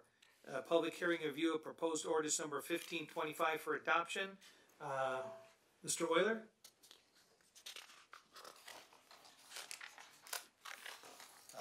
Staff is recommending that this item be continued. There was an issue with the posting requirements, so they didn't have proper notice. Move to continue. Second. And, do we need a time certain or just leave it open and repost it? I think to the next meeting. You want to take it to the next meeting? To the next. To the next meeting? Move to Okay. continue to the next meeting. Okay. Mr. Loa? Do I have a second? Second. Ms. Bettencourt? All in favor? Aye. Aye. Okay. So ordered. That item's continued. 9.5. It's a review of the draft 2019-20 action plan. Ma'am? Good afternoon, Mayor or good evening, Mayor and members of the council. Staff is requesting a public hearing to review the draft 2019-2020 action plan and the proposed expenditure of CDBG Community Development Block Grant and Home Investment Partnerships Home Funds. Receive public comment, consider approval of the 2019 through 2020 action plan and request for CDBG and home grant funds. As a prerequisite for receiving its annual CDBG and home allocation, the city is required to submit a consolidated plan every 5 years and an annual action plan each year to HUD for approval. The 2019-2020 estimated allocation is for CDBG is $1.2 million. The proposed eligible activities are summarized on pages 2 and 3 of the staff report. It's $180,000 for public services allocated to South Antelope Valley Emergency Services, also known as SAVES, $353,030 for various ADA compliance projects, and $669,970 for Fair Housing Services, Section 108 payments, and administrative costs. The estimated allocation for home is $350,000, along with prior year funds for an estimated home allocation of $650,000. The proposed eligible activities are summarized on pages 3 and 4 of the staff report and includes $300,000 for multifamily new construction program, $52,500 for community housing development organization, also known as CHODO, and $262,500 for tenant-based rental assistance program, and $35,000 for admin costs. A public hearing was held before City Council on March 5th, 2019 to receive public input prior to the preparation of the draft document. And in compliance with the city's approved citizen participation plan and implementation of regulations, a public notice was published in the Antelope Valley Press on April 5th to inform residents the draft plan was available for review and comments. Citizens were advised that copies of the draft action plan were available for review at the city and on the website. The public notice also invited citizens to provide written comments and invited to attend tonight's public hearing. To note, on April 15th, HUD sent a letter informing the city of the final 2019-2020 allocation. The city will be actually receiving $1.6 million of CDBG funds and $554,000 of home funds. In order to meet HUD's submission deadline and comply with all citizen participation requirements, staff used the estimated numbers in the draft action plan as presented in your council packet and available for review the past 30 days. The final allocation, anticipating that the final allocation would be different than the estimated allocation. Pages 6 and 7 of the draft action plan outline the contingency provisions. Staff recommend council to hold a public hearing to invite citizen input on the draft 2019 through 2020 action plan, incorporate the public comments, and update proposed expenditures based on HUD's grant allocation, and approve the city manager to execute documents related to the submission of the action plan, subrecipient agreements, and the fair housing provider. The action plan will be submitted to HUD on or before August 16th in accordance with their notice CPD 1901 guidance on submitting the annual action plan. Staff is available for questions. Well, before we go any further, the paperwork says that you're Ann Ambrose, and I know that you're not, so if you could just introduce yourself, that would be great. I'd love to. My name is Sarah Scott. You jumped the gun on me. Go ahead. Sarah Scott, Housing Coordinator in Administrative Services Department. Thank you. Thank you. Thank you. Because it says here, thanks, Sarah Scott. So.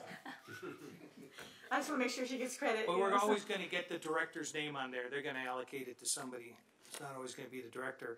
Okay, open a public hearing. Any public testimony on this item, please step forward and state your name for the record. Seeing none. Okay, this is out there for you. It's online, and it's available at City Hall and in the library, and also in Admin Services. Admin Services. Move to close the public hearing. Okay, I have a motion and a second. All in favor say aye. Aye. Any opposed? Motion carries. Staff recommendation is to approve the recommendations and findings as listed in the staff report. So moved. I have Ms. Betancourt makes the motion. Seconded. Mr. Carrillo makes a second. And we'll show our votes. You have to hit that second. Okay. Start voting. Second required. Mayor, getting your name? Yes. Motion carries 5-0. Thank you. Okay, item number 10, non-agenda items. This portion of the agenda allows individuals the opportunity to address the council on any subject regarding city business not on the agenda. Under state law, no action may be taken on items not specifically referenced in the agenda. Please note you have a 3-minute limit. Doesn't mean you have to take the whole 3 minutes. And you have a little timer. It'll be in front of you there, and it's up here. Do we have any speaker cards? Yes, we do, Mayor. We have Michaela Castellego. Sorry if I... Who's that? Noelle Matson. Okay, who's the first one? Michaela? Castellego. Come on down. I'm not sure anyone here that I represent. Okay. Well, they got their names in first, so they're coming down first. State your name again. Hello, my name is Michaela Castelleo. I'm a student at Antelope Valley College. This is my first time coming to a council meeting. I'm in the political science class, and I was just curious, why do you do what you do? So, you're in Amaka Dunn's class. Yes, and Right. as an instructor, I am an instructor at Antelope Valley College, and I will be sending her an email because we have told her repeatedly that you may speak, but you may not ask questions. Okay. So she needs to come next time so that she can see the actual process. It's just going to be teaching the political process. This is what was part of Come here. Young lady, step up here. So, young lady, You can talk. come here. We just can't answer. Yeah. So here's the thing. If you come and you call my office, you come down, we'll spend as much time as you need. So take that card with you. That's yours. I'll autograph it if you show up. And I feel bad because she makes her students do this, Yeah. and then Well, they you get know yelled what? at every time because and she's not explaining the process Yeah, properly. the Boy Scouts have to do that and stuff like that. So what we can do is, thing is, you can ask us all questions, but we can't get into a dialogue because the state law kind of prevents us from doing that.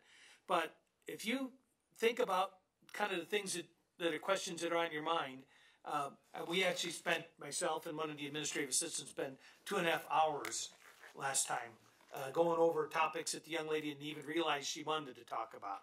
So we can go over this stuff in much more detail, any one of us, but I'll be happy. I'm in City Hall a couple of times a week, okay? Yeah, we're all available to Yeah, answer we're all any available. questions. Yeah, it's just in this platform, we can't have dialogue. You're allowed to speak, but we're not supposed to be being We responding. can give you brief responses, but you know what? We get into a lot more dialogue if you show up over there, and we'll make the time for you, okay? So is there someone else that wanted to come up, or are you afraid to now? Sorry.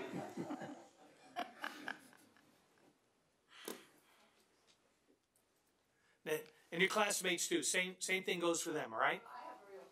Okay. Or you mean a comment? All right. I'm just here to. Yes, sir. Mi nombre es Rocío González y represento a la comunidad de Joshua View. My name is Rocío González. Rocío González, and I'm here representing residents from Joshua View. Joshua View.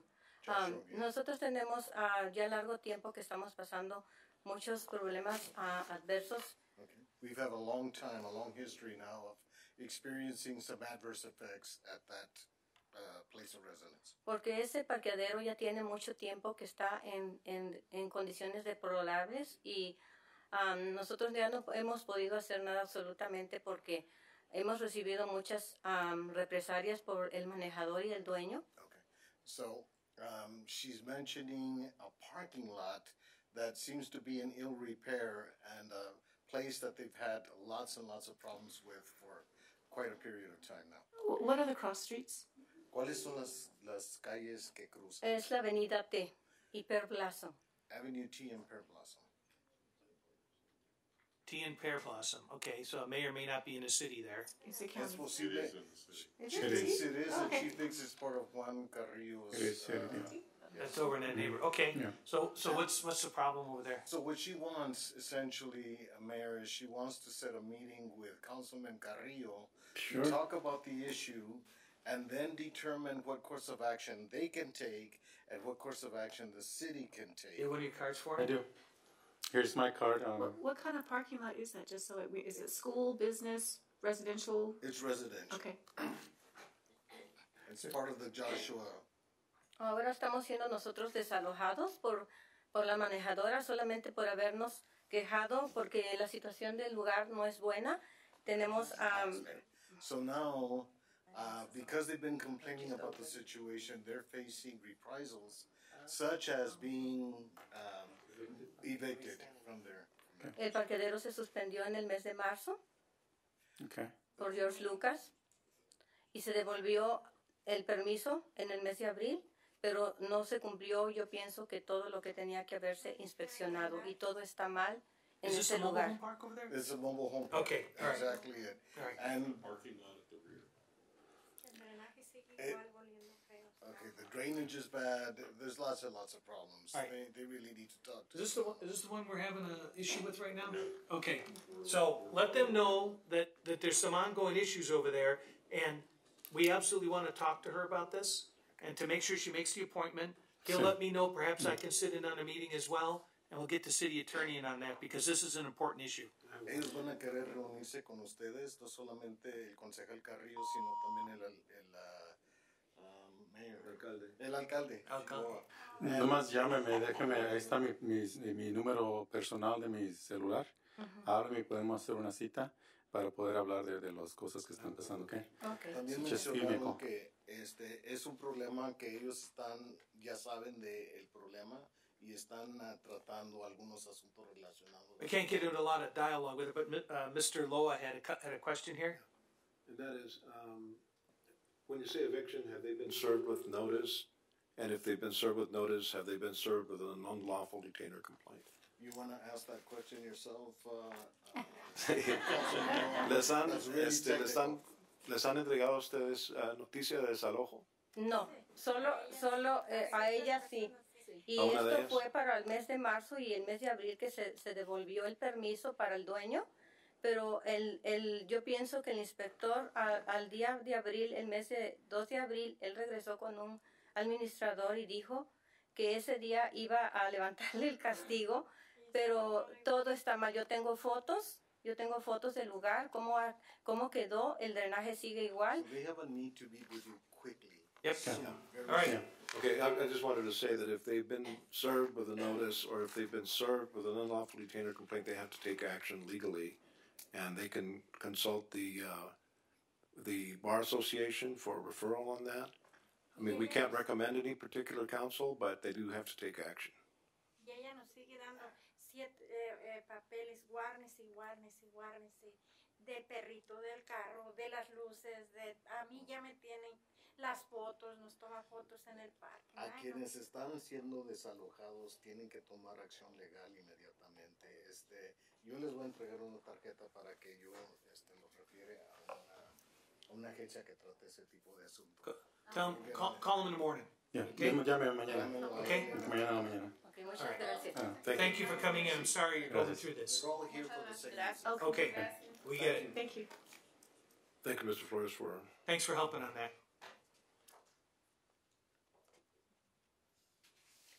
So here we have two other speaker cards. One is Noel Matson. Noel? Yes. Okay. All right. Now I know West Palmdale, it's starting to look nice, very clean. Everything's picking up there. But my concern is with East Palmdale, where I live.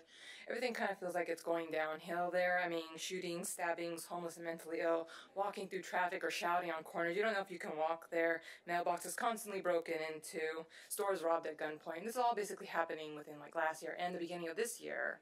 And I'm just wondering if the city is taking seriously, like, working with the police for more of a police presence, particularly around Avenue S and 25th Street and everything, to start cracking down on these problems before it gets No, you worse. have 80% of the police department is over there on that side of town. I know, that's part of the problem, though. It's like, it's not really helping, though. Can't Everything's have getting mine. worse. But I tell you what, here's the deal. See, look right back over there. See the guy waving his hand? Yeah. That's basically the police chief. That's Captain Schaefer. You go over there and talk to him, and the guy sitting next to him, he's in charge of our neighborhood services. That's Mike Miller. And those are the two folks. Go over there and talk to them, and they'll be getting back to us and tell us what the issues are and what's happening over there and how they're helping address that for you, okay? Okay, thank you. Thank you for coming in. We're sorry you're having a problem. And who else did you have? Lynn Stanley. Lynn Stanley? Good evening. I'm Lynn Stanley. My concern is about how random the neighborhood compliance officers seem to be when they give citations for things. You go through, we're also on the east side. When you go through the neighborhoods, there's plenty of very, very trashy looking yards.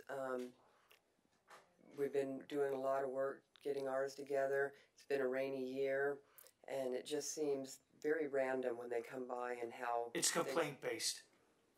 It's complaint based. Okay. So They'll make a complaint. Yeah. So if you have, it's specific. They don't necessarily go looking for the, because they're otherwise you would never get to the stack of the complaints that they have. Mm-hmm. So they prioritize the complaints, and and it's primarily a complaint based system. And he just stepped out the back there, but that's under Mike Miller's department over there, neighborhood services. He can give you a better explanation of that. But we just encourage the residents, if there's first of all, if the neighborhood dialogue doesn't help the problem, then call over to code enforcement, and they will address the issue. But it's, again, they have to triage them. Yeah. So. And I think that we're actually working, aren't we, maybe getting some more code enforcement officers, so that will help also. A lot of it has to do with how much budget we get. Right. Right. What are the time frames that somebody has to get something done to make their yards look better? Well, I think it depends on what the issue is. Yeah. And also, just so you know, the state legislature and the governor signed a law in that says that we have very narrow parameters that we can cite somebody for the yards on now. When the drought came in, and they refused to lift that, so the city has very limited jurisdiction on yards. Mike can explain that. I don't know if is someone here from code enforcement, JJ? No, but if you talk to JJ over there, he knows the person. Yes, due to the drought restrictions and the water, we've removed lawn, removed a tree, added decorative sidewalks. Right. I have added 15 or 20 desert plants. I'm having granite put in. We put in a new drip system to conserve water, and I just haven't got my rock in yet, and I got a ticket. And oh boy. Yeah, but we've been doing, and we've been going forward, and it hasn't been that long of a time. Yep. So. But without giving us your address, what are your cross streets? My cross streets are S4 and 40th. Okay, I just want to get a general idea of the area. So. Okay. Okay, go talk to JJ, let him know what's going on, and then, maybe he can have a chat with somebody on this, okay? Okay, thank you. All right, sorry you had a problem. Sorry. So we have a speaker slip for Ben Stanley.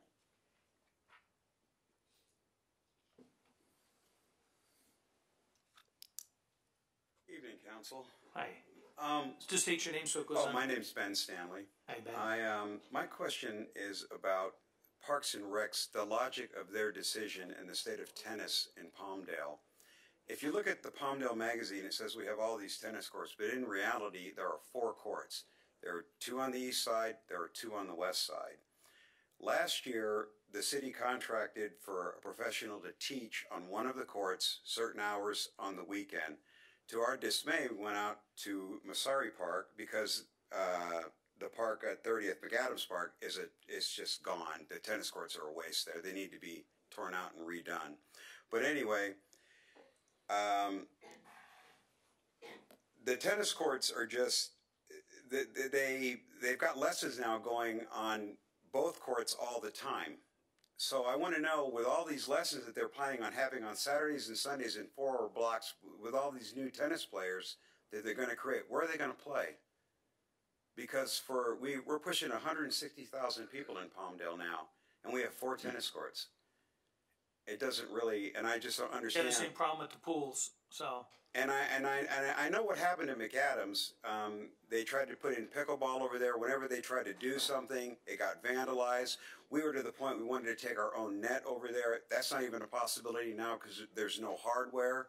And that's a really nice space, but unfortunately there's no police presence over there. So people come wandering out of the desert. We've had problems when it was, viable over there. So I'm just wondering what Parks and Rec are thinking with their decision. Just so you know, the Sheriff's Department has directed patrols, and each of those parks over there get 1 or more visits by each deputy, as long as they don't have an emergency call. So when part of their patrol duties, they all have to go, they all have to log in, and we've all done the ride-alongs, and we've all just gone out to the park and sat around out there too, just to kind of watch what goes on. So we know they come through. Well, Masari's gotten a lot better. Yeah, at one point they were out there there shooting craps when we were trying to play tennis, and I was complaining a lot about that. So it's gotten a lot better overall, but still tennis is, people play other sports besides basketball and softball, and there are tennis players up here, so I'd like Palmdale to have some nice facilities. Well, I'm not sure what all the schedules are, but is Parks, see a lady waving her hand there? She happens to be in charge of Parks and Recs. Okay. So you're going to go right to the top right there. All right. You talk to her, and if she can't solve your problem, you call him or you call me, and we'll try to shake it up. Sir, before you go, there's going to be some community meetings to design, start the process in designing Jelen Park. Okay. So these are the comments that would be welcome. I would love to be there. That's why I'm here now. So, okay. So let me give you my card, and we can make sure that we can. All right. Thank you. Thank you very much. Thank you. Thanks. Do we have any other cards? I have some. Nope. We're going to take random speakers now. So random number 1. Yeah.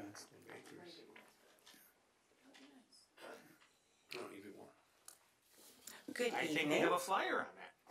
My name is Stacia Namath, and I haven't come to these meetings in a while, and I want to say this was a really appropriate one for me because in the beginning we were talking about Public Works Week, and I had volunteered in the city for a long time. I happen to be married to a public worker of the city of Palmdale, so Public Works Week is pretty exciting in our house. He likes to do all the golf, the horseshoes, and the fun lunch. So thank you very much for approving that and for actually appreciating the public workers in the city of Palmdale.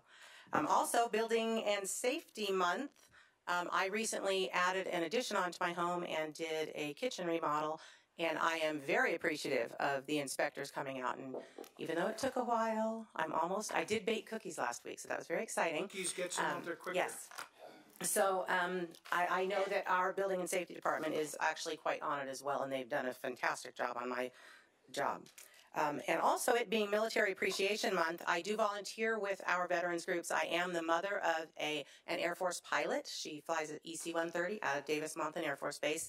So the military and our veterans in our community have a very important place in my heart. So it's rather appropriate that it's also Military Appreciation Month. And I know that, I believe you received a flyer, but we have one of 5 traveling walls in the United States that is owned by the Antelope Valley.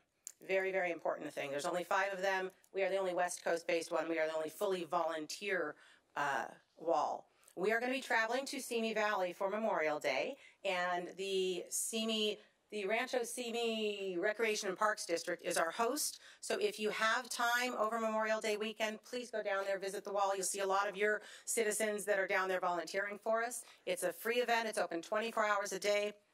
And their venue is lovely. They have a beautiful park there with a veterans area, and it has a fountain and a lake, and it's just stunning. So if you have an opportunity to do that, please do so.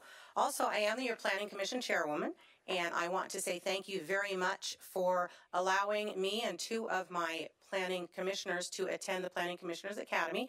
I was fortunate to be able to go with my Vice Chair, Bart Avery, as well as our newest Planning Commissioner, V. Jesse Smith, and Rob Bruce, our Planning Manager. We were down in Long Beach for 3 days, and it was very valuable to all of us. It was really good bonding experience as well as a good education. So I thank you for sending the 3 of us, and the other 2 commissioners unfortunately were unable to attend, but you did invite all of them, and I appreciate that. And I thank you for letting me be your planning commissioner and letting me live in the lovely city of Palmdale. Thank you. Before you go, for the Simi Valley Wall, have you guys thought about getting an excursion bus, or is there some type of group transportation to take people down there? Well, we have not, because when a city rents the bus, it becomes their venue. We will be on display here at Marie Kerr Park at the amphitheater for a 10-year anniversary in November. So, yeah. Okay. Because so it's up to them, it's up to the host city to do anything. Okay, so, great. Thank you. Because we're all volunteers. We don't have that kind of money. It was just a thought. I enjoy the fact that the wall's open 24 hours, so you can go real late at night and take it in its all its glory at night with the lights on. It's really something else at night. It puts some extra special meaning when you find high school classmates on that wall. Right. Anybody else? Sir?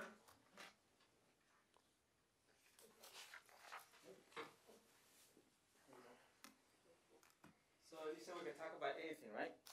Pretty much. I can't ask you questions? Limited. I have a question. How many of you guys like tacos? I love tacos. I'll be there. You like tacos? That's like tacos? That's a setup, George. It's a setup. So anyway, my wife and I have been residents of the, my name is Jorge Ventura, and my wife and I have been living here in Palmdale since 1998. And for the last 3 or 4 years, we've been working hard on bringing a new event to the community. On June 8th, we're hosting the very first annual Taco Festival here in the Antelope Valley, right here outside the City Hall. And we're very excited, so I'm here to officially invite all of you guys to come to the Taco Festival. Can you guys receive gifts? Is that legal? Yes, but it's limited and has to be claimed on our Form 700 forms that he told you earlier. Usually I give them to somebody else and let them eat them. You have to itemize I want to give you guys VIP passes. Oh, I've already signed up for that. I want to give you guys VIP passes. I love tacos. You know, talk to the city manager. He'll tell you what the legal limits are. So we're excited about this. You know, on social media, we have almost 11,000 people that have liked, share, interest, or coming to the Taco Festival.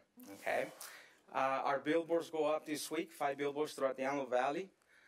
We're targeting people that have attended other festivals, events, food festivals.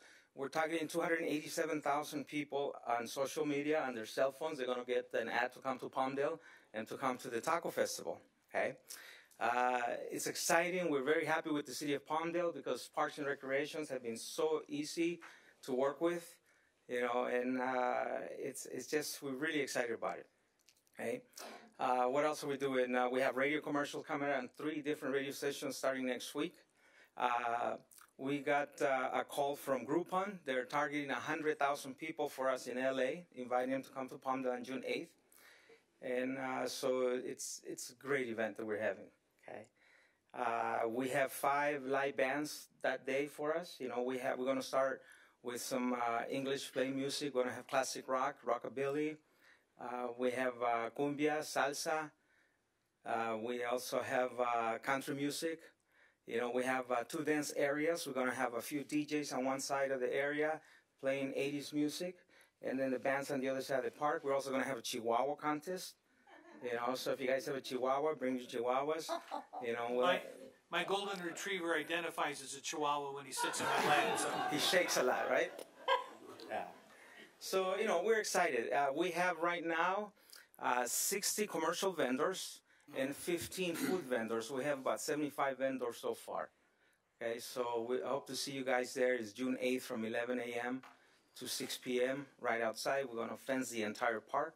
So, and we have Tecate, Heineken, and Dos Equis who's sponsoring, who's also a sponsor of this event. Getting people's attention now. So, thank you. Thank you. Thanks for bringing something back to over here at Ponce Square. We appreciate that. That sounds like a lot of tacos. Anybody else? Sorry, Steve, Sam. Thanks, guys. And Come on down. Through a man's heart is right through a taco, right? I like that. Look, I just wanted to say thank you, guys. I've been here for a while. Wow, that's everybody I voted for is here. So I want to thank you guys. Oh, perfect. For being here. I hear about, you know, we're here saying, oh, we have this and this going on bad. We don't get a chance to say thank you, guys, for your service, and we do appreciate it. Thank you. Okay, Thank you. Thank you for All right, saying we appreciate that. Yeah, Thanks for coming to the It's meeting. nice not to get yelled at. No, thank you. We appreciate your involvement. Javier Flores with Pueblo y Salud. I'd like to extend a cordial invitation to all of you on May 21st at 9:30 in the morning. We're going to be having a town hall. It's going to be dealing with Elko Pops and vaping products, tobacco products that target underage youth. We've been talking about changing some of the language in our current ordinances, alcohol and tobacco ordinances, so that we could take care of some of those issues that are related to alcohol pops and vaping products. We're hoping that this event will illuminate, give you a little bit more good information. We've got the American Association of Pediatrics, who's going to present on tobacco and vaping products, and we have Alcohol Justice, who will be presenting on alcohol pops, and these are preeminent entities, you know, nationally known. So hopefully you'll make it. 9:30 in the morning, Chimboli Cultural Center. Thank you. Thank you. Anybody else? There's got to be one more. No? Alrighty. Moving along then. So we have council reports. AQMD.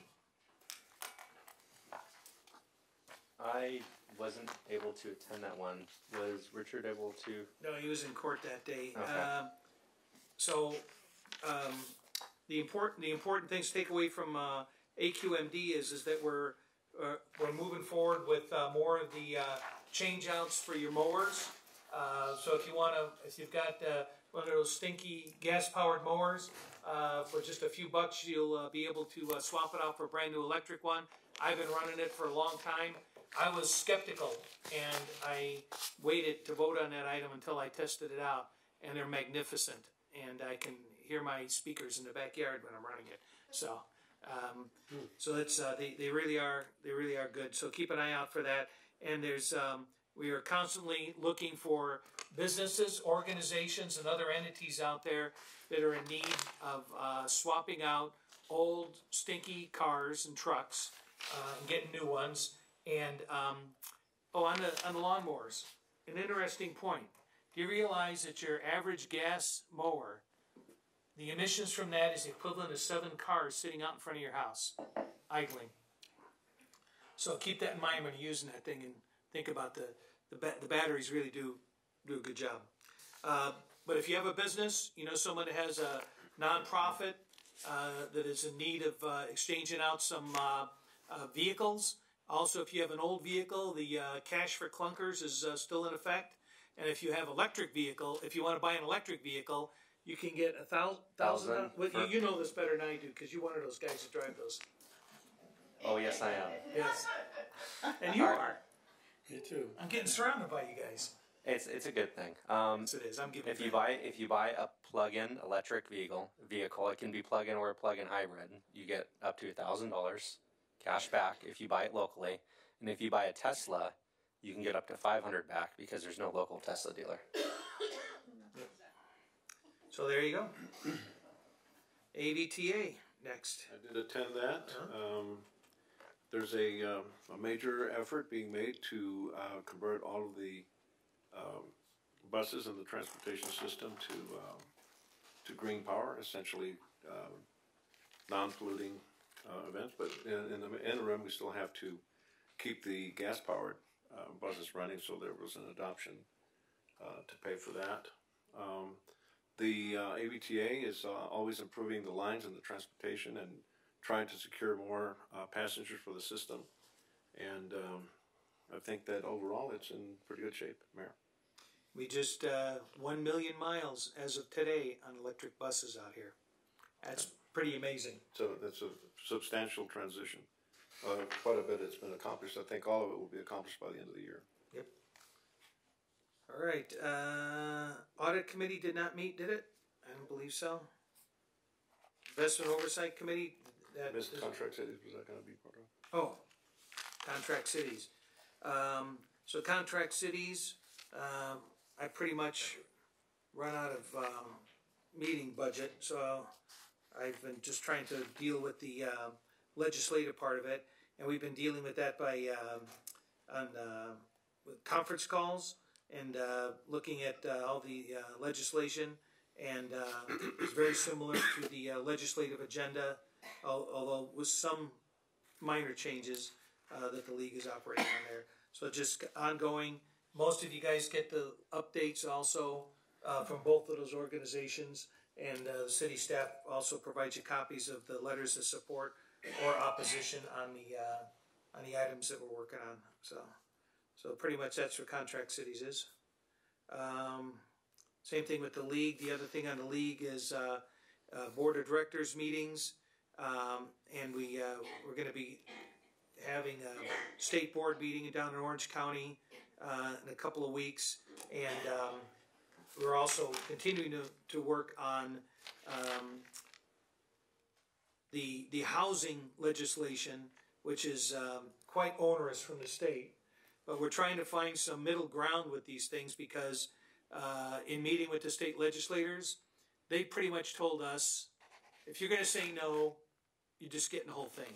So they are, we've kind of clued them in that they created the problem now. That the housing crisis is a state-created problem. When they killed redevelopment, they killed our ability to bring in infrastructure for housing and killed our ability to help substantially with low and moderate income housing. So, but the governor's adamant that somehow that we're the problem. So we're trying to find some middle ground with them. I'm pretty sure the middle ground will be closer to their middle ground, but we're trying to be at the table. It's the old story, if you're not at the table, you're on the menu. So we're continuing to work on it. It's not easy, but we got to continue to work on it. So sanitation, I think, is next. You were at sanitation, weren't you, Richard? No, I couldn't attend. I wasn't there either. Wasn't there either? Sanitation, the continuing to work on contract issues and on the Prop 218 process for the rate structure. Staff originally was looking at the county, was looking at about $1.50 a month increase. We've held a lid on that, and we actually pushed it back down to under $1. I'm hoping we're going to be getting some additional feedback from county sanitation staff, because there's a pretty exceptionally generous contract offer that some of the professional staff, and as a result, it will be a Me Too contract with the other guys, and it may end up impacting it, and we're still trying to figure out if that 99 cents is going to be able to hold. So keep an eye out on that. NCTC, you were at that. You want to report on that, you guys? Yeah. Well, we didn't have a quorum, so it was merely informational, and we went through the different agencies such as Rail, Caltrans, and the Sheriff's Department, CHP. They went and gave us all their informational reports of how things are looking, where we're going, and it was more of an open discussion. We didn't take any action that meeting, unfortunately, but we did get a lot of information. Thing I took away from that is slow down. We're having a lot of fatal accidents, mostly out on the county roads, not so much on the city roads. It was Neenac, right? So, but they're all over. But that 138 Avenue D has been horrible. We had a presentation by the Neenac Town Council out there, and 138 going out. But it's not just 138. It's all these roads you get out in the county, and people are killing themselves. Slow down. I think that's the message that the CHP and sheriffs were giving us, that people are just driving too fast, and with everything spaced so far apart out here and the roads being wide open, I think sometimes people don't realize how fast they're going till it's too late. Yep. It felt like a lot of important information was given to us. The city of Palmdale had very strong representation there. Council members were there, as well as our city manager, assistant city manager. But it did feel that it was sort of frustrating that we couldn't take any action. And I don't think the next meeting is scheduled then for a couple of months. The quarterly, yeah. The quarterly. So you only get 4 a year. Well, that's the same problem we have over at the sanitation. You know, you have one or two people that just chronically don't show up, and as a result, they stack the vote from down below, and we're paying for it because our agencies out here are smaller. So it's just important that you pay attention to your representatives. We're showing up. So, recycle water. That's you guys. Well, thanks to the Coachella Valley Music Festivals, I did not make the meeting. Were you at the festival? No, that was a Monday. That was a Monday. All people coming back from the festivals just flooded the 10 freeway. I did my best, but I knew I wasn't going to make it, so I had to call and let her know that I did not make the meeting. Yeah. Well, I also wasn't able to attend that meeting. Did anybody go? We just got done. I had. We just got done saying what a great job we're doing. I went. Okay. I actually went, Where did and you go? I was finally sworn in for that position. We discussed the agenda schedule about dates and times, and some of the board members talked about some training that they recently attended, and I asked that all new people to that board also get similar training so they have a better grasp on what the recycled water situation is. And I think most of the notes were posted after the meeting was held, so I was there representing you. Thank you. Thank you. Well done. See, told you we were represented well. SCAG. There was no CHD meeting, but there was the regional meeting at SCAG over in Palm Desert, which I attended. And I also attended the Transportation Summit, but I'll give a report on those when we get to item 11.2. That's now. That's now? Okay. So, yes, I attended the SCAG Regional Council meeting. On Wednesday, they started off with the Transportation Summit. A lot of the issues you discussed, they gave a lot of statistics as to accidents, not only on freeways, but also on streets.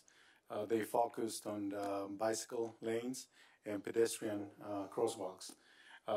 There is a lot of grant opportunities through Metro and LAC MTA. They have a couple of campaigns trying to bring awareness to motorists and also bicyclists and, like I said, pedestrians.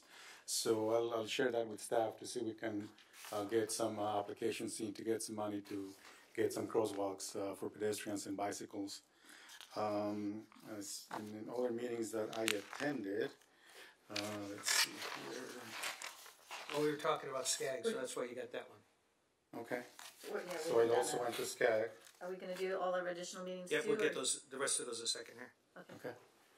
So SCAG, the following day, Thursday and Friday, great session. The general session, we had a couple of items on the agenda. One of them is with technology, the use of technology, so that sub-committees are able to attend the Economic Development, Housing Committee, and Transportation Committee, and a couple of other ones. That is something that SCAG is going to try to facilitate so that the representatives that cannot drive all the way to downtown LA because of the times of the meetings, they would be able to attend those meetings via Skype or in other capacities. So there's a representation, especially with the arena numbers coming up. I know that's something that we need to keep an eye on. That's it as far as CAG. So I also attended the General Assembly, and following the General Assembly, I was notified that I was appointed to the Legislative Committee with SCAG. So it's not like I got enough committees, but it was somebody's got to do it. So there you are. Okay, let's see. U.S. Okay, so sister cities. I attended their meeting. They're looking forward to the visitation coming up. They've got a number of fundraisers coming up. Any of you folks that are interested in cultural exchange programs, the U.S.-Mexico Sister Cities Association is a really good group of folks. You really learn a lot about your neighbors and the culture because through the cultural exchange, you have the ability to you live with them, and then the following year they come up here and they live with us, and you do the back and forth exchange. Our sister city is Poncetlan in Jalisco State. It's kind of inland from Guadalajara, and I tell you what, it's a blast. If any of you ever thought about doing anything like that, this year we're going down there, and nothing beats you sitting there. It takes you about 4 or 5 days to get used to the Mexican coffee, but I did learn to eat chilaquiles there, so chilaquiles, I learned that. But you sit up, you're really able to get a better appreciation when other residents say, well, how come this guy is doing this over here? And now you know the answer.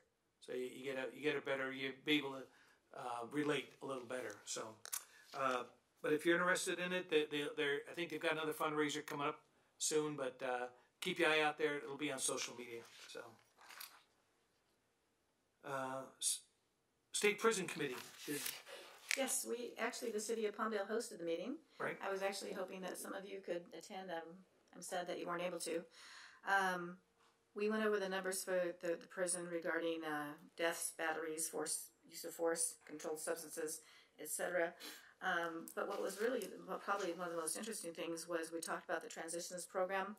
And I give the prison out here kudos because Palmdale has one of the lowest crime rates, of many cities in Southern California. And I think a lot of it has to do with what kind of programs are people in while they're in prison that will assist them when they get released.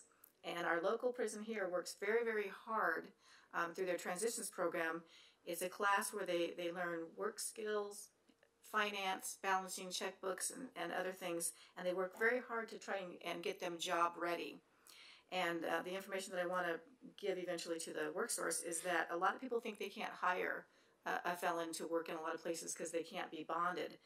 But there is a program for federal bonds that says fidelity bonds are offered to employers free of charge to employers who hire felons $5,000 up to $25,000. So they don't have to pay for those bonds for these prisoners that have already gone through the program. So to think that you can't hire someone out of prison is wrong. And the best way to keep crime down is for when they get out of prison to find them jobs. And that's very, very important. And the prison works very, very hard to get them job ready and to let the community know that there's a lot of skills that they have that we can use. Well, I know the college works real hard yes, with the college with does there too. and Fetter Canyon as well for the job training. And I've been to some of those pre-apprentice training programs, and I had one of the guys say, why do you care? I said, well, you're getting out soon, right? You got a wife and some kids nearby? Well, yeah, because you're going to be my neighbor. That's why I care. I want you driving your own car, not my car. So, I mean, that's the important thing. And you know what? And these guys really they made some bad choices, but they're starting to figure out that maybe there's a better way to go. Absolutely. Not every one of them is. You're not going to be able to fix every one, but you can fix some of them. Yeah, and we, between Fetter Canyon and the programs over at our prison up here, they're doing some phenomenal work. So. And the new warden was there, and he wanted to meet everyone and the captain of the station.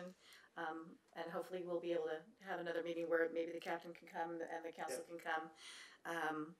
But I also had invited the the gang intelligence people from the prison to the meeting in order for them to meet our local gang intelligence people. Unfortunately, the station gang people weren't able to attend, so I So you had a meeting by yourself almost. pretty much, but I work intelligence too, so we talked about collaborative efforts of things that we can do to address problems that when they hear things on the inside that could affect the outside, they can let us know, and when we hear things on the outside that could affect on the inside, we need to let them know. So we're working collaboratively between the Palmdale station and the prison now to be really effective to make sure that we're sharing intelligence and make sure that we're working from both angles, from the city and the prison, to try and get these guys jobs when they get out. So That's with all these units. That's important. Is that the schools, the MetroLink, AVTA, and we have deputies to each one of those, and that the discussion between them really helps. Yeah. So that was that.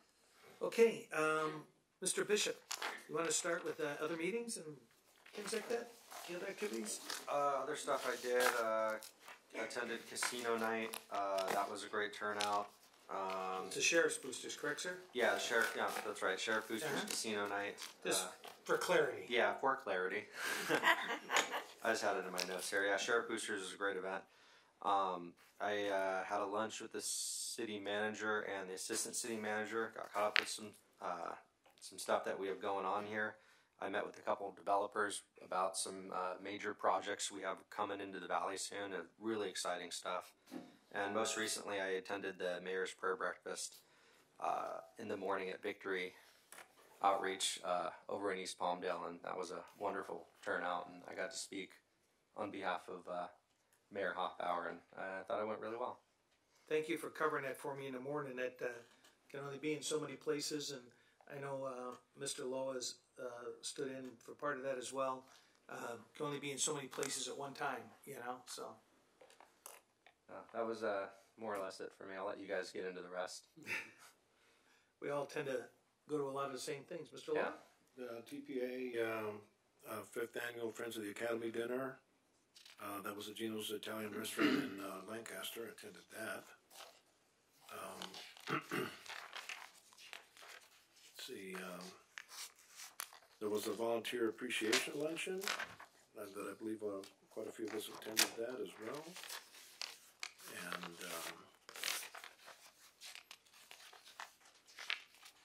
we had a joint chamber luncheon between the Palmdale and Lancaster chambers, and the guest speaker was Congresswoman Katie Hill. Several of us attended that. We were, of course, briefed on AVTA board meeting items in advance of their meeting. And has attended the AVTA board meeting, the NCTC board meeting. I attended the Edwards Air Force Base Civ Mill Spring Mixer, which is held out at the base, and that was a very enjoyable evening. One of our leading citizens of Palmdale, Aida O'Connor, was honored there, and she's a very special individual in the city of Palmdale and in the entire Antelope Valley. I think several of us attended the Fine Arts Workshop. That was a workshop meeting for the city. I think that was very productive, and I look forward to that moving forward. So I look forward to it going forward.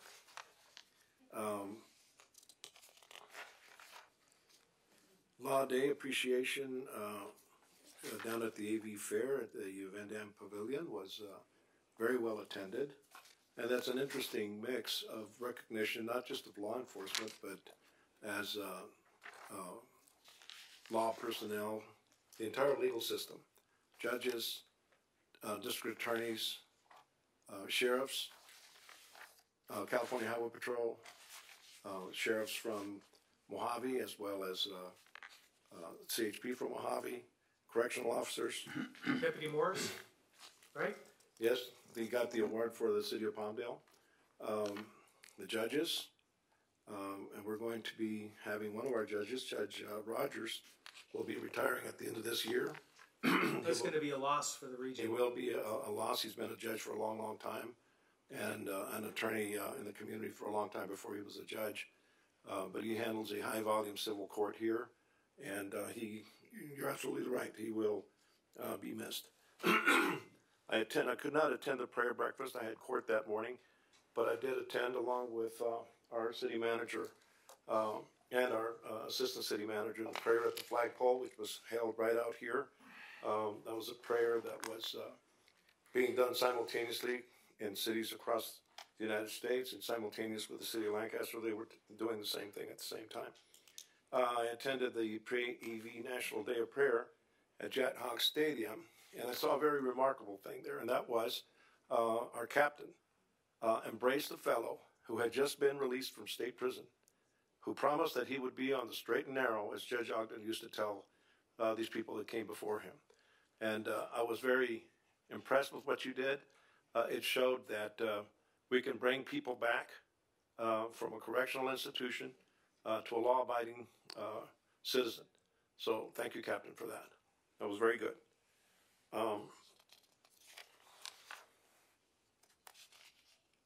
I went to, along with Mr. Carrillo, to the Regional Roles and Responsibilities and Governance Training in the City of Ontario this last Saturday, and that was very instructive and helps me, I believe, to become a better council member. So I think that's it, sir. Thank you. For me, I attended the Children's Spring Fest and Egg Hunt. I took my twin boys. They really had a blast. Thank you, Carrie and Eric Dombrowski, who were really, really busy putting that event together, as well as the other personnel putting that event. They had a blast, and attendance was great. Kids really enjoy that. The only thing is that we parents get to take a candy away from them. That's what I don't like. You know, they get so excited to get a lot of candy, and then we just say, no, you can only have one or two, or maybe another one. But they did have a blast. Is that bowl that's back in your office back there now? Yeah, well, like someone's got to eat it. So anyway, really, really great event. A lot of activities for them. Let's see what else.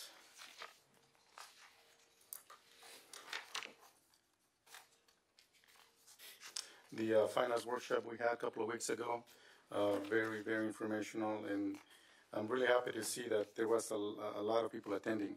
It was very well attended, almost a standing room where we had that workshop. As I indicated before, this CAG regional conference, Low Day, as Mr. Loa said, attended that too. And the Saturday event also over in Ontario. Very, very informational as well. I think that it's great that the legal cities as well as the contract cities are doing this type of events to educate us, help us be better council members and represent our constituents in a better way. So it was very informational. That's it. So I've already covered the fact that I went to the prison meeting and to the Recycled Water Board meeting, but I also attended the homeless meeting on the 11th at the Chimboli Center, where we had a lieutenant from the Los Angeles County Sheriff's Department come up and talk about their homeless efforts and how they're working with the communities to try and reduce homelessness. It was very informative, and they had a really nice PowerPoint that I'm going to try and get so I can share it with council. I attended the Recycle Water Board on the 15th. We did the council workshop for fine arts on the 16th. We had a chamber meeting with Speaker Katie Hill on the 17th. I met with Juan Blanco on the 18th. Prison meeting. Oh, I did the 5K. I walked on the 27th. I don't run. For the youth build. So that was fun. It was a nice turnout. And I think that's all for this month. Yep, that's all for me. I'm sure I'm forgetting something, but I'm just glancing at my notes. You were at a youth build. I was at the youth build thing too. Right. You were? Yeah, it was easy to. It was No, on I was Saturday. I was at the 5K walk. Oh, I was at the Iron. We were in the one where we eat Tommy's burgers. So Yeah, we made up I for was it. at Dominic started walking. You're doing the opposite. Well, that's how they get people out to these things. Bring the Tommy's truck out there. Yeah, mine was long for that one. Now, I would have ran for the Tommy's truck. So. No, that was. I tell you what, that was really a counterproductive. great event. I mean, that parking lot was packed, and you had to walk for a block to get in there. Mike was over there. There was somebody who Sophie was there with you. Yeah, Oh, yeah. and it was their they were celebrating their partnership with the iron workers. Right. They already do some other job training programs over there. They formalized that, and it was really notwithstanding Tommy's Burgers, but it was it really was an outstanding. Yeah, we had Lackey and Wilk were there. Right. So yeah, we had good representation there. Yep.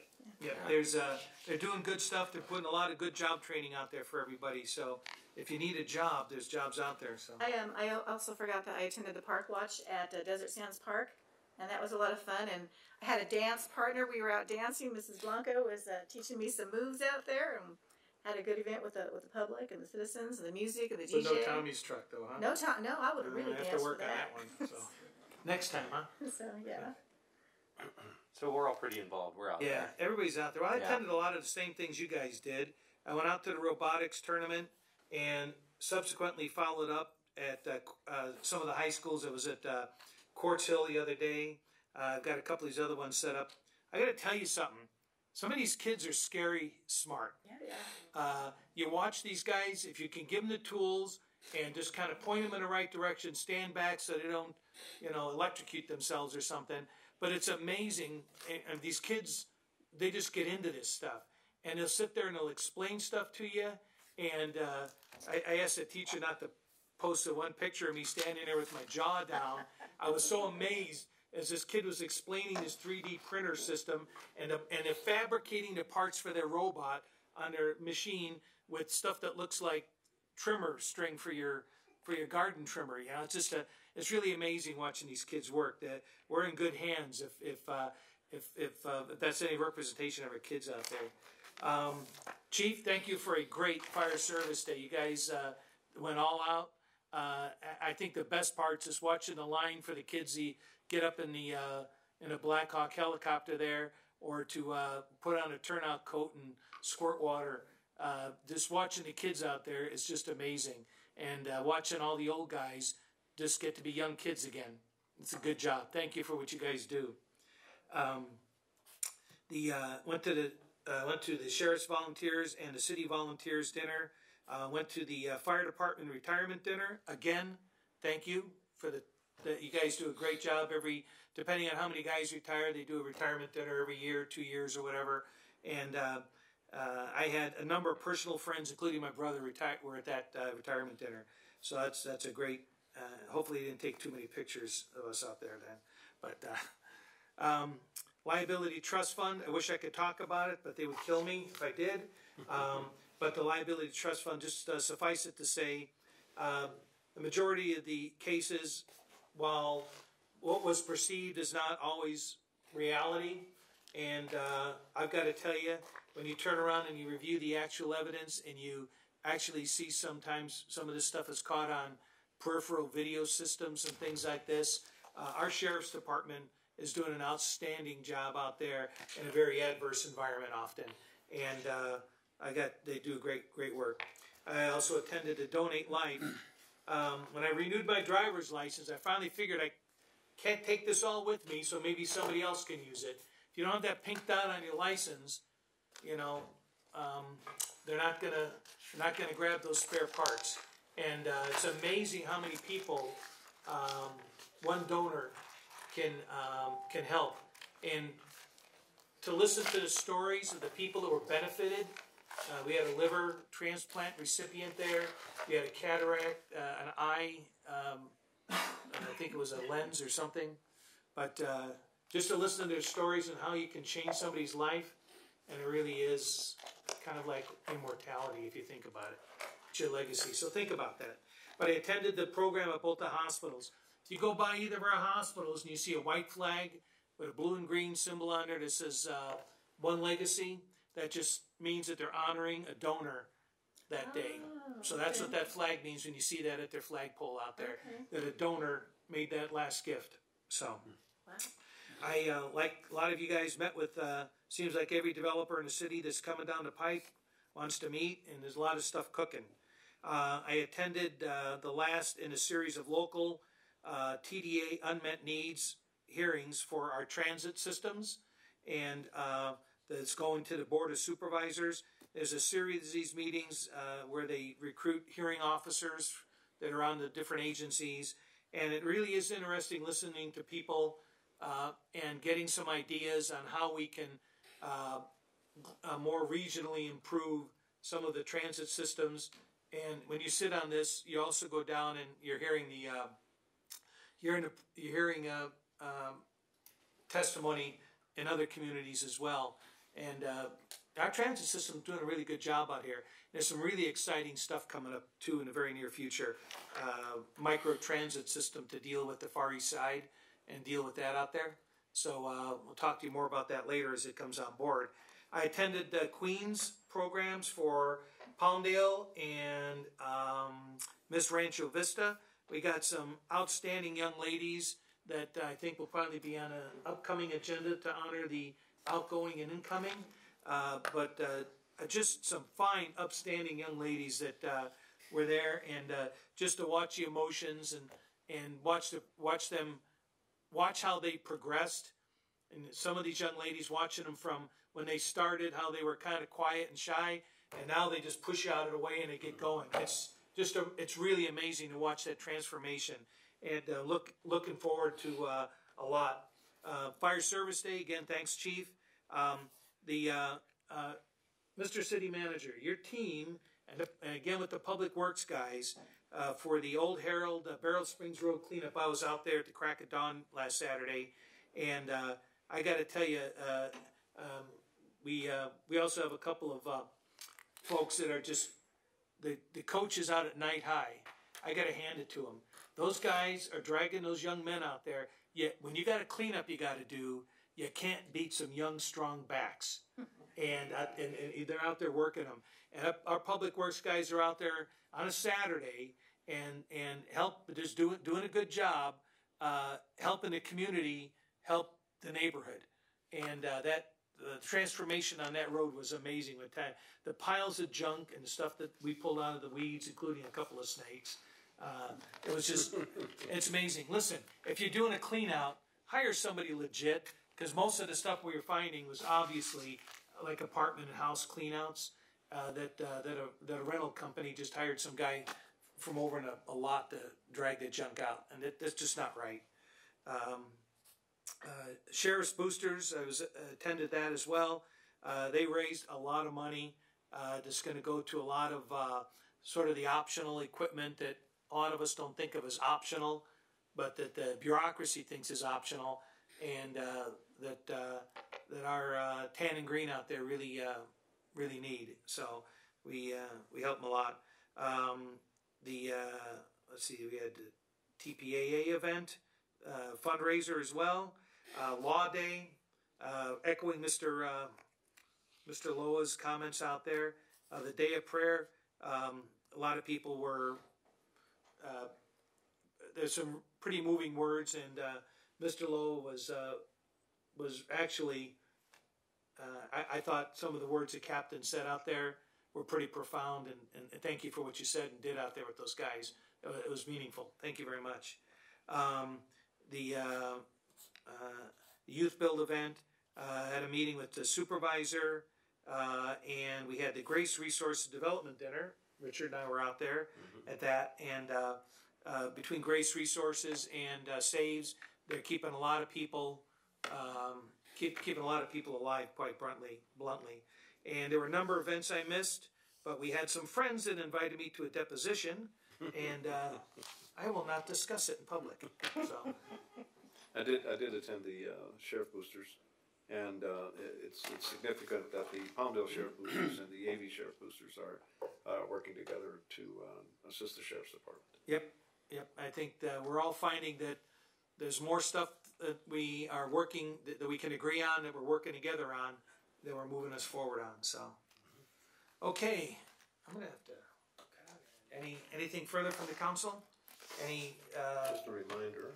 Oh, so reminders on the Vets for Vets event, right? Well, actually, I was going to say we're going to close this meeting. Well, we're not done yet. Oh, we're not done yet. Okay. So I do want to talk about the We Build event that's coming up this Saturday from 9 to 3. Right. And that's to help build homes for vets. I will be out there in a pink hat and my work boots, and I'm hoping that if you guys can't participate, at least come out and cheer us on. Other team member? He's ignoring me. So please on Saturday come on out from 9 to 3. I think we have the fitness walk with our previous editor. He's working at TPAA now, Wolford. He's got the fitness walk on the 18th. I think that's this month. So I hope to see people out there for that. And there's lots of things going on Memorial Weekend too. So you guys take a look over here. See these cards? There's some out there in the lobby out there. Yeah. Palmdale2045.org. This is a general plan survey. The survey results will go to the General Plan Advisory Committee, Planning Commission, and the City Council. It's to give us more information about what you expect from the general plan process. So grab one of those out there, and like they say, vote early, vote often. You know, put your comments in, tell your neighbors, put their comments in. If you don't say something, we don't know, okay? I'll go 2045, I'll be 97 years old. Yeah. Are we now on list for Yes, ma'am. new items for next? I have two that I'd like to possibly discuss next time, and statewide there's been a move to try and ban the fish game issue. I'm not sure if you're familiar with that. There are some cities that consider it gambling. Some people consider arcades.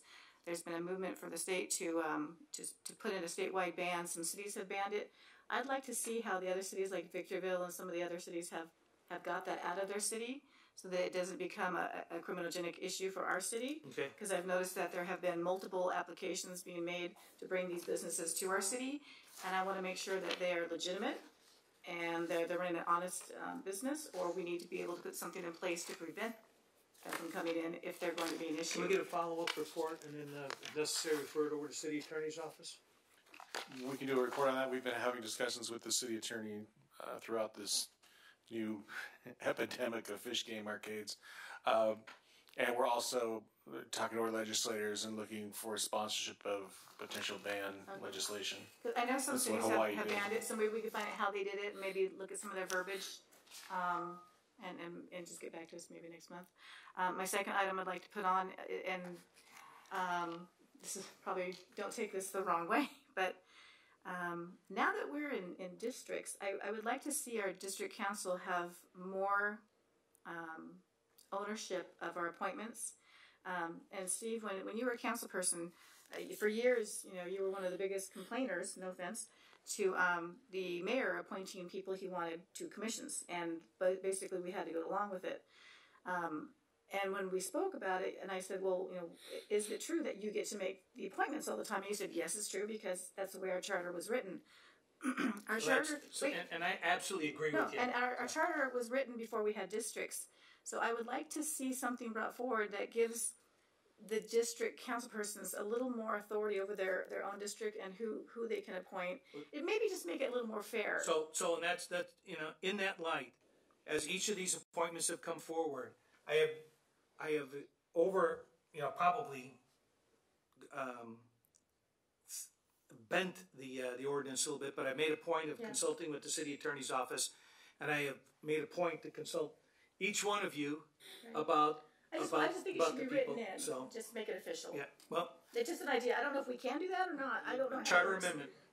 It's not in the charter. It is. I read it. You and I will go back over it again. I can show it to you. I read it to her. It is in the charter. It's like the one thing. Yes. Yeah. But as I said, I made a commitment, and I have followed through on it on every one of these. As appointments come up, and that's why the last set of appointments on the GPAC got extended, is because I was not getting the feedback, and I went back out and I spoke to individually each one of you and asked you I said, here's the people that are out there that have put their stuff in. What do you think of each one of these people? Who do you want to have on there? Who's your number one choice? Who's your number one choice? So I've made that a commitment. If you find at some point in time that I'm not doing that, I'm going to be the first guy to sit here and say, let's change this. I'll be honest with you. If I had known that we were going to have 13 people, I would have put a whole bunch more names on there. Well, there are a couple of people in there. Like I said, every single person in there, I had discussions with all you guys on these things. I just think maybe you're being very upfront and honest about how you're handling that. But years from now, if we don't modify it now, who knows what will happen in the next generation? So I just think it's protective for the people in the districts to give us, like I said, some more authority. Well, the over only our thing that's districts. appointed by district is the Planning commission. planning commission. Yeah. So, but like I said, with each one of these things as they've come up, I've made it a point to have, and I've made it, I've been very specific in talking with the city attorney to avoid a Brown Act problem, so I can't tell you what he said, or him what he said, But I just didn't know I've taken that. what they thought, because the charter was developed before we had districts, so I don't know if we want to maybe look at it, if there's any other issues. The only thing, well, yeah, there may be other issues. Yeah. Whatever else you want to look Now at. that we're districts, maybe we need to revise, make some revisions to the But charter. charter amendments can only go to an election where, a council member is elected. Doesn't have to be newly elected, but just at a regular municipal election. Okay, so the only changes can only be made at the next election? Right. Right. Okay. Right. Well, it gives us some time. But it takes time, and you've got about a 4-month or so lead up to an election where you have to have the charter amendment language put in and everything like that. So. I But just wanted to know what you guys thought about but it. it's actually, that charter was put in there and that language is put in there to be consistent with the state law for a directly elected mayor. But like I said, I made it a point to, if you're having a problem with something, let me know about it, okay? I will continue to do my best, but my commitment is that we want to try to get as broad a coverage, because all these boards and commissions basically form the foundation of our building, and I want to make sure that it's as broad and diverse as we can get it. That's why there's 13, because I was trying to get the staff's recommendations, each of the council's recommendations, and they were, again, the stack was, there's still a stack sitting in my office that tall, but I plan on tapping it for other stuff, so. New agenda items, yes. I wanted to ask the council, we can give staff direction to apply for the Open Streets Grant. Metro has an application where they've been awarding grants throughout LA County. The idea again is to bring driver awareness for bicycles and pedestrians. A little bit of what I understood from the website, cities have applied to have this Open Streets grant, and there is some assistance for Metro. I think it's Complete Streets. No. Does that mean we're going to have to put in more bike lanes? No, this was just to open up a street, to have an event where people can ride their bikes on the street. Oh, like Cyclava. Yeah, that's what the LA does. Cyclavia. Yeah. So it's open streets, but it's really closing the streets to vehicles and open to bicycles. Right, but that's what they called it. That would be fun. We could do that. So maybe give us a chance to One day a year. showcase Avenue S, the latest one that we've improved, the additional lanes and all that kind of stuff. It doesn't have to be Palmdale Boulevard, Avenue R, Avenue S, just so that we can have the community come out and ride their bikes. You don't want people riding bikes on Avenue S. Well, they closed the street. That's a 6-lane street. They closed the street. The residents would be very unhappy if they closed the 6 lanes. We'll work with our grant writers on it, and we'll take a look at that. I got the email this morning and started looking at that. So, and we'll look at it too. What's the issues with Caltrans, and have other cities done that on a Caltrans right of way? Right. And what kind of complexity does that bring to the problem? So, we'll bring something back to the council. Right, keep it in mind. Caltrans has nothing to do with it. We'll definitely get our grant writers and our staff on it. Okay. All right. Anything else? Yeah. We'll be working towards strategic planning, so perhaps we'll have a report as to how we're going to progress on that. And I know I've talked about it before, but I just wanted to echo again, just, staying strong with the animal shelter and making sure that we all keep a focus on that with everything else going on, that I know there's going to be an audit coming up, and I know it's been kind of a sore spot in the community that needs a little bit of attention, so. Well, for all of you that are going to the Contract Cities conference coming up, the two big topics that need to be addressed is going to be animal control and some of the issues over administratively with the Sheriff's Department. So those are the two big topics, and so I'm counting on you because I've run out of money and I can't go, so. Okay, well, I'll go. And it'll be the first time in over a decade, so. City manager's already had a discussion with a consultant that's hopefully going to provide us some direction. Well, the cities have found other options as well. So yeah, so maybe a better way of doing it. A lot of cities are doing City manager, I'm willing to give up some of my training money so Steve can attend because I cannot attend because of the sheriff's department. I'm already making plans around it. So. I offered. Yep. All right, Mr. City Manager, anything we want to do before we can close here? Because I'm 47 minutes past my limit here, sir. Just reiterating the vision for Palmdale, to go to our website and find out more about the general plan survey, palmdale2045.org. Fill out that survey and get involved with our general plan. It's not just the general plan advisory committee. They're going to advise us on what the public has to say. And so we need the public to be involved as well. It's not 13 people plus the council deciding the future of the city. All right. Well, with that, I want to remind everybody, go to all these events. That's why we bring this stuff up to you, to keep this in front of you. We will be adjourning this evening in the memory of Mr. Martinez and Mr. Lansgard. Nothing else? We're adjourned. I'm coming home.